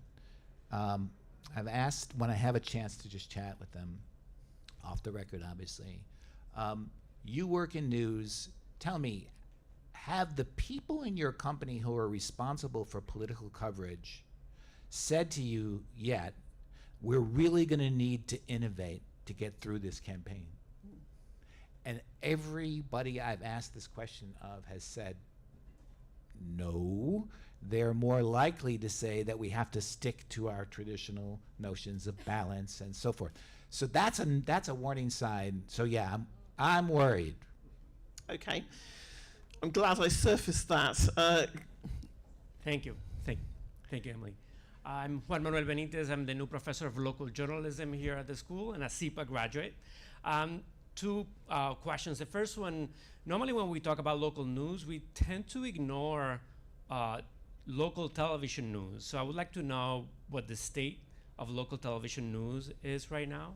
And the second question would be, we've been talking about telling people to eat their vegetables, to educate the public, but is it that when we talk about newspaper or newspaper style journalism, we're still trying to push a product that very few people want at this point because our brains work differently, because we're used to get information in a different way? Right. Yeah. Michael, I think So that's for you. I actually think that that's the wrong conversation to be having. One of the things, I'm a huge fan of Sarah's and Penny's, and one of the things that Penny talks about is journalists not being afraid to express their love for community. And I think that she has it exactly right. I mean, we get so focused on having people eat their vegetables that we forget that the responsibility is on us to demonstrate that we're part of communities, that we love our communities, that sometimes that involves tough love in the form of investigations and that sort of thing, so that people don't see this as vegetables. They see this as part of community life, because journalists are part of community life. And one thing that some of our research has demonstrated, for example, we did a study last year as part of our Media Insight project where we surveyed 6,000 people ages 16 to 40. So millennials of all stripes, Gen Zers, that sort of thing. And one of the things that came back in that survey that we found very interesting was that across the board, members of that group did not mind paying or subscribing to news as long as they, one, thought it was authentic, so the authenticity matters, and that the values of the creator or news organization were aligned with them. And so having this discussion about objectivity and all this, no, they want to know that you're authentic, that you're not pandering to them, and they want to know that you have values and that those values match up. And if you're not doing those things, the fact that you want them to eat their vegetables or whatever, it's just not going to happen. I can talk about TV news a little bit. So the market failure that hit newspapers early has not yet hit TV news in the same way. They are struggling, ratings are down, not as much advertising, but it's not at the catastrophic level that it has been on newspapers. And we at Rebuild Local News really hold small publications, upstarts, digital onlys, public media, rural weeklies in our brain. It's not because we don't think television news is important. It's because so much of television news isn't as locally grounded anymore. It's usually owned by networkers because of networks, how Spectrum works. But also, if you think about local news as an ecosystem, television news is incredibly important because it kind of like gets the information out, right? I interned for a broadcast news organization when I thought about going into broadcast in undergrad, and the first thing that they would have me do is sit down and read the newspaper for the day and then repackage what I wrote. That's not working anymore. And part of how we think about this equation is, okay, we have a critical market failure where most of our news used to come from, where people used to sit down in these television networks and read what the news of the day was, repackage it for a broader audience, which is an important part in the ecosystem. But where is it failing? And so that's why we're focused on digital upstarts, newspapers at the moment. It's not because television news isn't important, and television news is actually incredibly important when you think about literacy rates and practical literacy rates. And those are lower in certain communities. And so they're an important part of the ecosystem. And I hope will be a bigger part of the conversation. Oftentimes when we have collaborative conversations, TV doesn't show up yet. And so if there's any television out there who wants to talk, we would love to. But that's kind of how we think about it. I mean, that's a sort of like, I don't know why this pops into my head, because it's a great question about local TV and the opposite. And I sort of just recently looking at Pew statistics for where news attention was going, and it's an interesting thing because, of course, the platforms are actually backing away from news, and they are turning down the dial on news. They're sponsoring a lot of research, not with the Tower Centre because we're very independent, but they are sponsoring a lot of research about news avoidance and the break in news trust. So you have this sort of downward engagement curve with news that is focused on a population which is principally going through Google, Facebook, YouTube, increasingly TikTok, etc. And I'm slightly suspicious about, is this really a demand side issue? Is it a supply side issue? You know, is it something that's happening with the intermediary layer? Because you now have platforms who would much rather not have news or not be bothered with news, etc. And you have to pay more to get your news to be seen. So I don't know whether there's something, we've talked a lot about kind of, you know, the financial support, but this point about how do you get the message out, what's seen, how is, you know, TV is completely free of all of that. It's the platform in your home.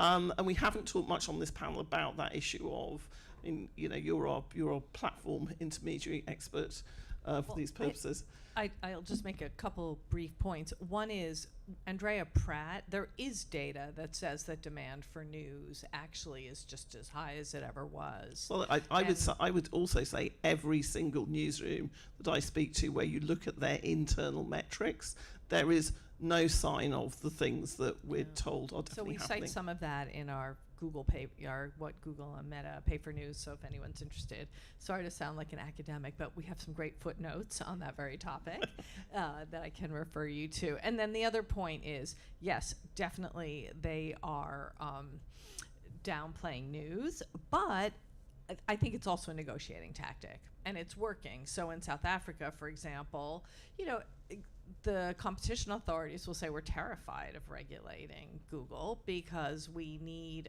search for all our businesses. Job creation's our most important priority, and we're just not going to risk it. So I think that Google and Meta have managed to spook people around the world by threatening to drop news, very much so.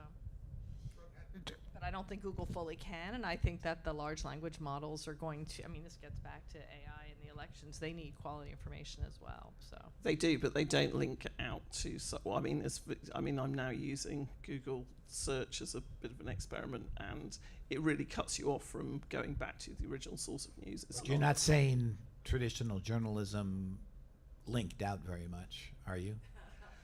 No, I'm saying that the good old 2002 Google News used to link out quite a lot, and now it doesn't, and now that doesn't either. So it's not something that news rooms thought was important. No, though I think that newsrooms always thought that the actual source of news was important, so themselves, in other words, whereas actually I think now there there is a general presentation of news through AIs which says the source of this doesn't really matter that much. It's hard, you know, we don't really care who And in reported some of their this. patent filings, they said these new things, like snippets or whatever, will make sure people don't actually go to the Right. news source. So that was part of the design feature. Anyway, sorry. No, so I mean, there was a thread before we got off on the platforms. We were talking about television that I just wanted to go back to. And one of the things that I find very interesting happening in the news marketplace is what's happening with public television. I've attended some of their major market conferences of some of the public stations, and they're wrestling with this because they haven't been in the business of providing local news often. And so now they're becoming places where they're wrestling with all these issues of objectivity and how to deliver the news. And increasingly, especially in some rural areas, they can be the source. And people are coming to them and they are trying to grapple with that. The other thing that I think we have to keep in mind that you probably know a lot more about than I do is this ability that television is going to have to deliver things that are more tailored with next-gen TV, which is this technology, right, that's going to allow people to be, stations to be very focused on what they deliver into people's homes. And we think about that, and how are we thinking about that in our traditional newsrooms and some of these other things, right? Because it's yet another source of information coming in that, you know, no one is prepared to deal with, but that's going to radically change how we have to think about all of these issues. So. Right. Why is it that when Republicans had control of Congress and the presidency, they didn't actually go after the money for public broadcasting? Because that is something that even Republican representatives need, especially in rural areas, to communicate with their constituents. Right. Well, it was zeroed out in the Trump budget twice, and there were some of the most pernicious attacks on public media in this last They session. attacked, but they didn't end the funding.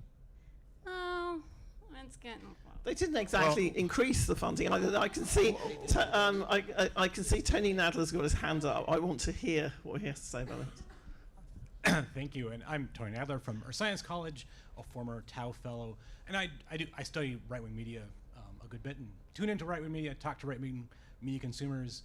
I think so. One narrative about the sort of power of the right-wing media, and especially Pink Slime, but the sphere as a whole, is that it's sort of taken power when there's been this vacuum because of the financial crisis of sort of mainstream professional news.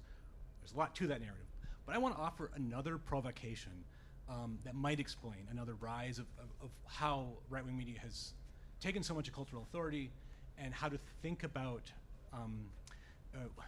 and whether there are funding strategies to counter this. One way is, look, the right has invested a lot of money and a lot of effort to build infrastructure that tells people powerful and emotional stories that give their own interpretations of the world, that highlight and frame issues from very right-wing points of view, that make promises to target populations. We are fighting for you. Those other folks, they are against you. And there aren't voices sort of in strong emotional ways and aesthetically and stylistically appealing ways to sort of counteract the attraction, at least among a very sizable part of the population. Are there funding visions, or how, I guess, how do, if that's a part of the problem of right-wing news and its authority, what's a strategy for thinking how to build the infrastructure to counter it? That's a great question. Who wants to take that? Jay, do you want to start? And I'm going to be a bummer. Okay. I think that looks at, and I'll quote my boss, but that looks at fighting fire with fire, and we need that. What fights fire is water.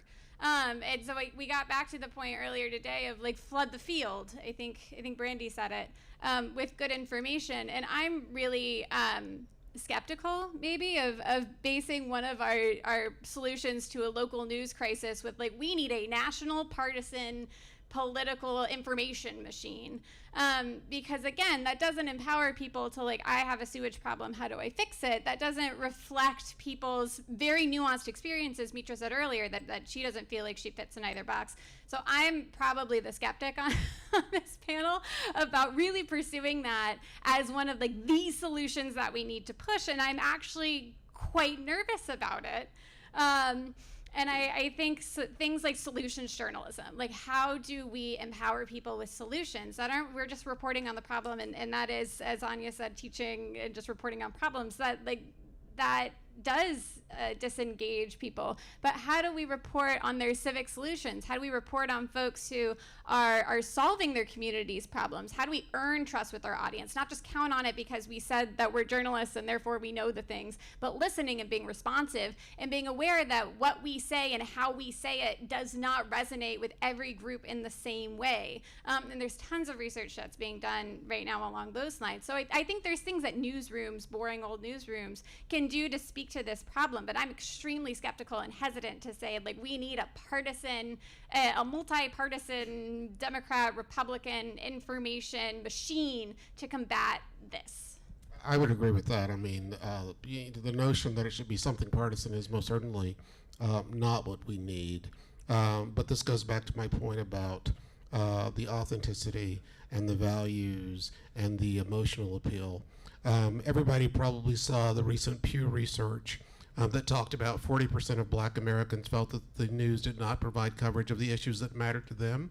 The numbers were almost the same for Asian Americans and for Hispanic Americans. And I think that this is actually part of that issue as well, because it's missing the authenticity. It's not values aligned, and that's a problem that we need to spend more time thinking about, which, one of the ways to address it, of course, is the composition of our newsrooms, et cetera, et cetera.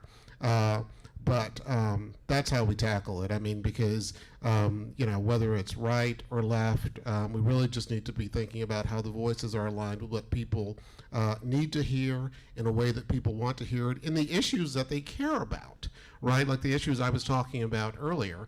You can't just sort of do what you want to do and think that you're giving people what they need.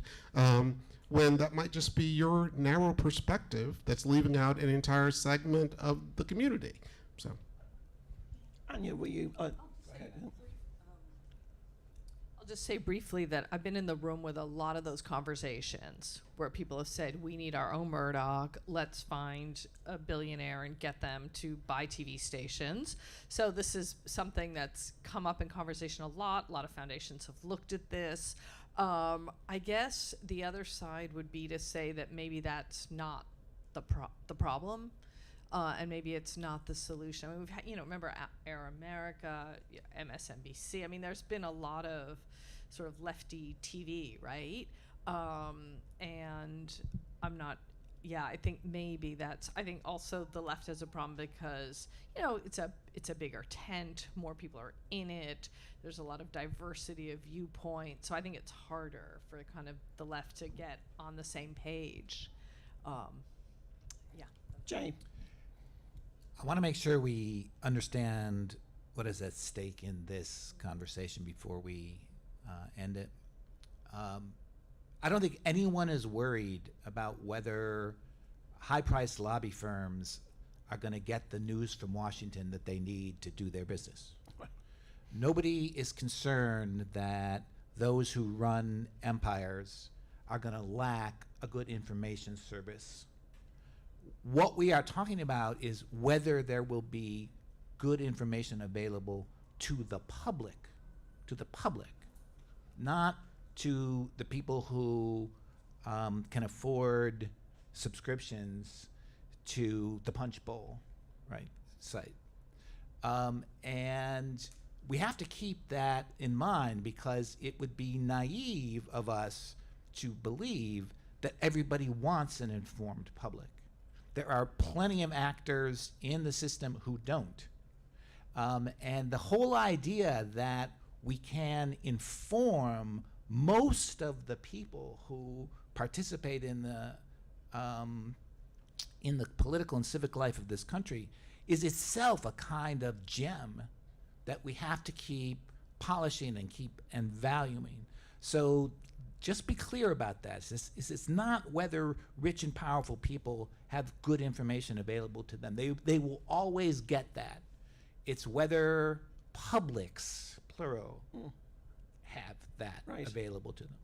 Well, I mean, I'm sorry, but just real quick. So I grew up in Mobile, Alabama. And so when I think about this issue, I think a lot about the diversity of a state like Alabama or Mississippi, where so much effort has been put into disenfranchising almost half of the population. Half of the population that doesn't have access to good information, to good infrastructure. There are places where sewage still gets straight piped onto the ground, right? And so when we talk about those people needing to be informed so that they can fully participate, how are we addressing that issue, right? I mean, because there are a lot of people who are invested in ensuring that they don't have participation, that they don't have a voice, and that they don't have access to any of the things that we're talking about. So I try to remember that framing whenever we're talking about these issues, and whether the people in Selma, Alabama, who are in the majority and aren't part of the power structure, what are they missing, and what information do they need, and what support do they need to be able to participate in civic life? There are a couple more questions. I want to try and take as many as I can before we wrap up. Hi there, Joshua Chinelli. Appreciate the conversation today. 12 years ago when I was at the FCC, there was an idea to take spectrum money to be able to create a public media 2.0. That was sort of shot down because the market was going to take care of it, and we have 1,000 news sites and digital, and that's going to solve the problem. So I'm curious to hear if $15 billion from Google and Meta is coming in, what are the ways that you would think about? And we can talk about all the reasons why it would never get there in terms of, but okay, maybe in terms of bipartisan nature right now, the fear and or dislike of giant platforms is across the aisle, so that might be a possibility. But to Michael's point about how we are reaching people in a way to truly give them civic information, how would you think that money would be spent? Forget that we're not going to get 15. I have to say the BBC in the UK gets $5 billion a year, and the BBC is not very big, and the Conservatives are trying to stop that at the moment for similar reasons. But yes, supposing 15 billion is not completely, I mean, you're more than 3 times bigger than the UK, so supposing you had 15 billion to spend on public media, what would you do with it? Oh gosh, on public media. Well, I hope that on not any one media. person gets to decide what to do with that $15 billion. And the approach of Rebuild News is to work on a federal, state, and local level. So we're growing the pot of possibilities instead of just thinking about federal is incredibly important because we need national solutions, but we also need solutions that work in state and local levels as well. One of the other ideas that I think was talked about that time, and I'm stand-in Steve Waldman, and this is where actual Steve Waldman would probably be more useful because his FCC report was part of that conversation, was government advertising. I just add, Anna, Yes. we had a conference on this exact topic at SEPA, and there were people from Egypt. I mean, it was a global idea that we would be able to use spectrum money for public media. Yep. And to that point, there is one, New Jersey Civic Info Consortium. It's a great example of how spectrum was leveraged. But another one of those ideas was government advertising. So thinking about the money we're already spending and targeting that towards local news. At the federal level, that would be billions of dollars. We're looking at that in one state in Connecticut right now, and conservatively, it would at least be $2 million for locally owned local news outlets in Connecticut. I hope I don't get to decide what to do with that money. I hope newsrooms get more operating money, and they get to decide what to do with that money, whether that's hiring a revenue person, because that's really important to some newsrooms to institutionalize revenue, whether that's advertising or philanthropy or memberships or some mix of many things, whether that's technology.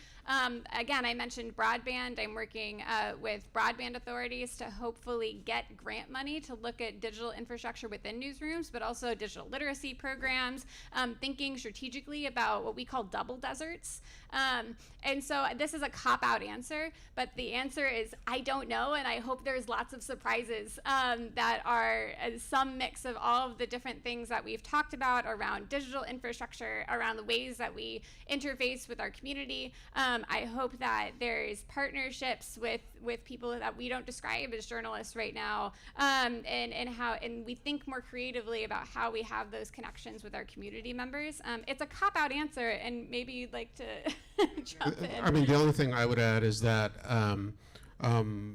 so when we think about the future funding models, where we're talking about the policy solutions or whatever, it's all of a piece, right? It's not just one thing.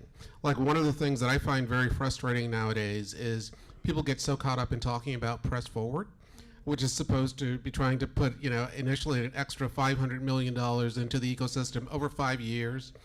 They've said maybe we'll get to $1 billion over 5 years.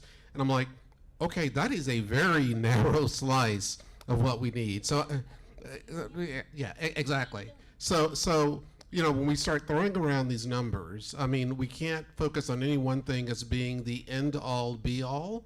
We need to have our efforts focused sort of across the field, trying to bring in the diversity of revenue. Just like we talk about needing to have diversity of revenue in the news organizations themselves, the entire field needs it. So. I would never advertise public policy as the solution. I would argue that it is a solution that can reinforce other solutions, but because one policy fixes one problem, it also sometimes shows how other problems are far worse than we thought they were. And so they might create new problems that we have to solve with maybe a policy or maybe something even more innovative. And so I totally agree that this is a piece of a puzzle, but certainly not the silver bullet. And the U.S. has a problem, which is because we haven't been doing this, we don't have the governance structures that other countries have. I mean, Yes. at our last Saving Journalism conference, I think when the Canadians heard about what New York City is doing, they were shocked. They were like, this is taxpayer money. You can't do that. So many other parts of the world have these really strict charters before they start handing out advertising, or we need that too, I think. But Yes, I was anyway. going to say more governance infrastructure is what you should start by spending your $15 billion on. Jay, that was a joke, incidentally, though not completely a joke. A little bit. Jay, what would you do with $15 billion? I think these people have much better ideas. It's very good. This is academics. We don't know when somebody says if somebody gave you $15 billion, are we unable to really conceptualize that in a meaningful way? So I think there was one more question. Yeah, one question over there. Then we've got one here and a couple at the back. Okay. So my question is about this idea that Anna mentioned about separating the civic news infrastructure from politics, right? And I want that to happen. I wish that was the case.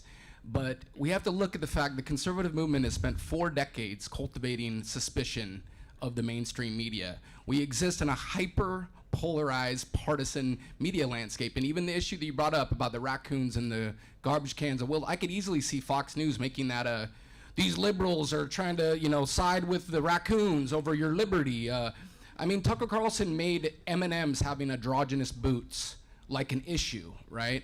So that's my question. I just want to kind of push back against this idea that there's not demand for partisan media content, right? I'm just saying that how do we create this civic kind of nonpartisan media infrastructure in a highly partisan culture? And how do you grapple with that? Because this panel started off with the question of advocacy journalism, right? And whether or not, how do we deal with that? Activist styles of journalism. Conservatives don't see a problem with activism in media. It's kind of liberals that still hold that separation. I'm going to ask Jay, because this is not a $15 billion question, but it is one about in your area, I think. Well, I think the right-wing media sector actually exists on its destruction of journalism. It's powered by that. I use a concept to explain this, verification in reverse. So verification is the heart and soul of real journalism. It means finding out whether truth claims are actually truth. What really happened? Did that really happen? How do we know? What's the evidence? Where are the documents? That's like the basics of producing legitimacy in journalism. And increasingly the right wing is operating in a different way, where it takes things that have already been verified and introduces doubt about them. And then the doubt, you can manufacture a movement around it. And it appeals to people because it allows them to believe that the things they don't want to be true aren't true. So, we're not comparing like with like when we compare the conservative media sector to the New York Times. The other thing that I would like to add on this is, and I know there's lots of different ways to view this, but when the pandemic struck and people had real information needs that were life and death in front of them, they didn't say, I don't trust the media. No, they true. said really the opposite, at least initially. They said the opposite is that they need this information. They went to their news sources. In many happy cases, they got the information they need. And so the basic bargain is still there. It's like they're in the dinosaur brain of people who've been, pushed away from news by all the factors we've discussed. But the fact that people went to their journalists, as it were, when they really had life and death information need, we have to hold on to that. We have to realize that was an important moment. They were telling us something when they did that. Right. So is hope, holding on to hope, as opposed to, is there actually a tactic or a Can I dash that hope for one moment? Because, one of the things that was an important part of that too, though, was the need for collaborations with other sources outside of traditional newsrooms, especially among some of the communities that have been ill-served, right? Who didn't trust doctors, who didn't trust the media, so they went to the churches and the community centers and some of these others and had collaborations in order to get the information where it needed to be. That's one of the things, of course, that Metra, an organization like hers, did. So. Yeah, that's a really good point for local news. So there's two things. I think the people feel very emotional about their national news source, but I hope I'm right.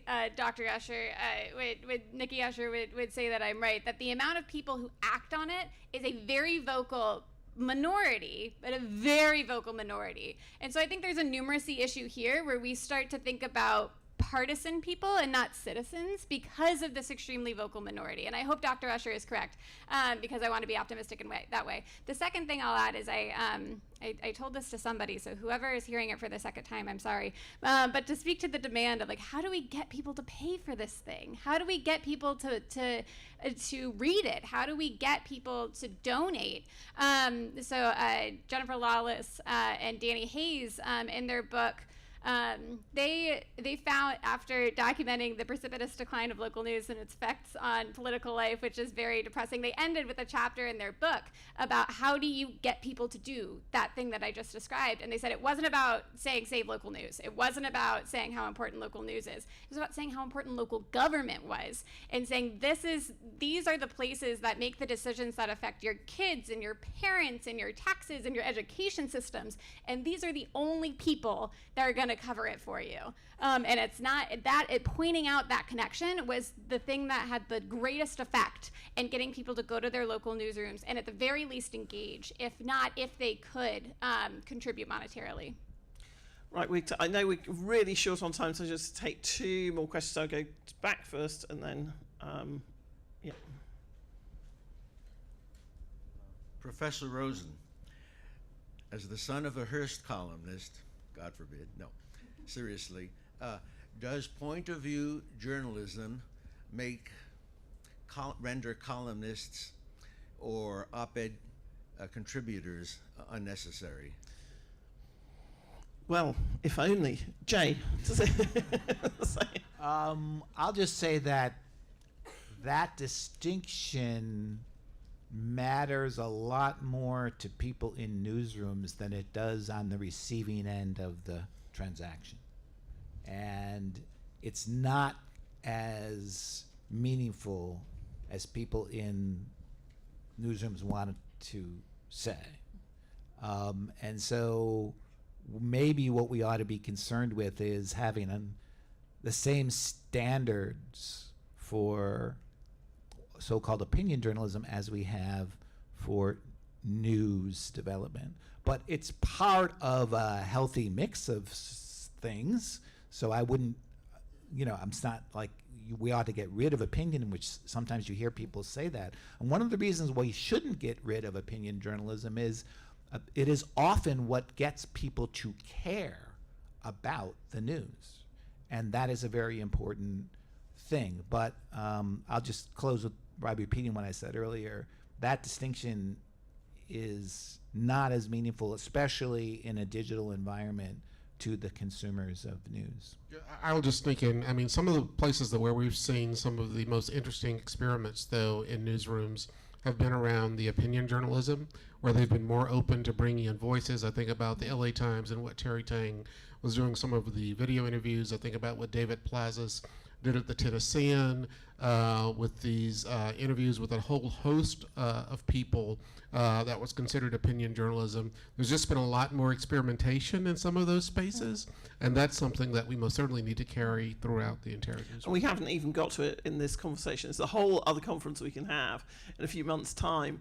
But I think that journalists tend to dismiss the creator economy, and I'm now going to channel Taylor Lorenz for 5 minutes and say, if you talk to my students about certain news brands or certain kind of journalists, not the students here, but maybe some undergraduates that I teach who are not journalism students, they have never heard of any of these people, never.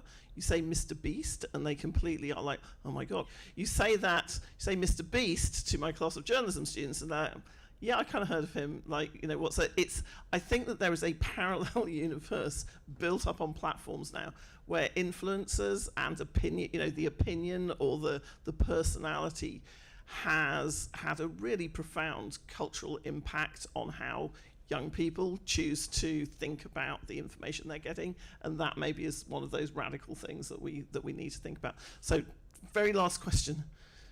If you could. I just want to pick up on the really smart distinction about the civic and the political, which we'd like to bring together, but are so often apart. And can I just say, Anna, you're doing a fine job subbing for Steve as someone who shared with him a background in both civic engagement and nonprofit journalism. I do want to get clear that although it's true that Republican Congresses have consistently tried to cut public broadcasting funds, usually they've not bothered because of what you said, Jay. It is trusted out, even in red America, people listen to it. But on the political side, again, what I do want to emphasize from the political communication side is the game in politics is communicate and change minds of persuadable voters and motivate your base, okay? That's what all you journalists are dealing with when you're dealing with covering politics on some way in terms of what we're trying to communicate. And the problem we have, and I don't know the answer, is the percentage of persuadable voters, because they're not civically engaged with any journalism or issues, is smaller and smaller and smaller. And so the game has shifted to just motivating your base. And the question of what kind of information can either A, change people's minds or motivate your base voters is really what the political side of this equation is about. And the question is, what does journalism do with that? Whew, okay. I think that, and this kind of gets to one of the problems that I'm certainly not in a good position to solve as somebody who thinks about policy and the ways that public policy can support local journalism. And in many cases, philanthropists aren't in a good position to solve either. I think that newsrooms are in a better situation, and individuals are even in a better situation. And so Monica Guzman, who wrote the book, I Never Thought About It That Way, kind of democratizes the skill sets of journalism to not try to change a mind or focus on the difference, but talk across the difference to create understanding. And that kind of speaks to what you're talking about, of like, we don't have winnable minds. And from a political comms point of view, you definitely don't, because you're not in a position to sit down with, it's this big.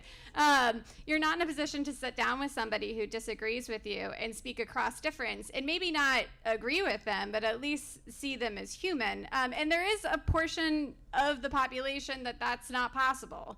That's certainly true, but I think that portion is smaller than sometimes we estimate on these panels, and maybe in our lives where I'm talking in terms of policy and politics. The other point I'll make is, I'm glad you brought up political comms, because the conversation that we often have with Democrats about these policies is democracy. Yay. And that's kind of the end. As we say democracy and it feels good and that's great. The conversation that I have with folks who live in purple jurisdictions or deep red jurisdictions is community. And often in these extremely rural or community specific areas, the end of the local newspaper is the end of their identity. It's the last thing that feels like theirs. Like Main Street has collapsed and the school district has consolidated and the hospital isn't what it used to be. But we have this, we have the Mexico Ledger. And that feels like ours. And that's true for not just rural communities, but also communities within cities that feel like there's a particular person or publication that speaks for them.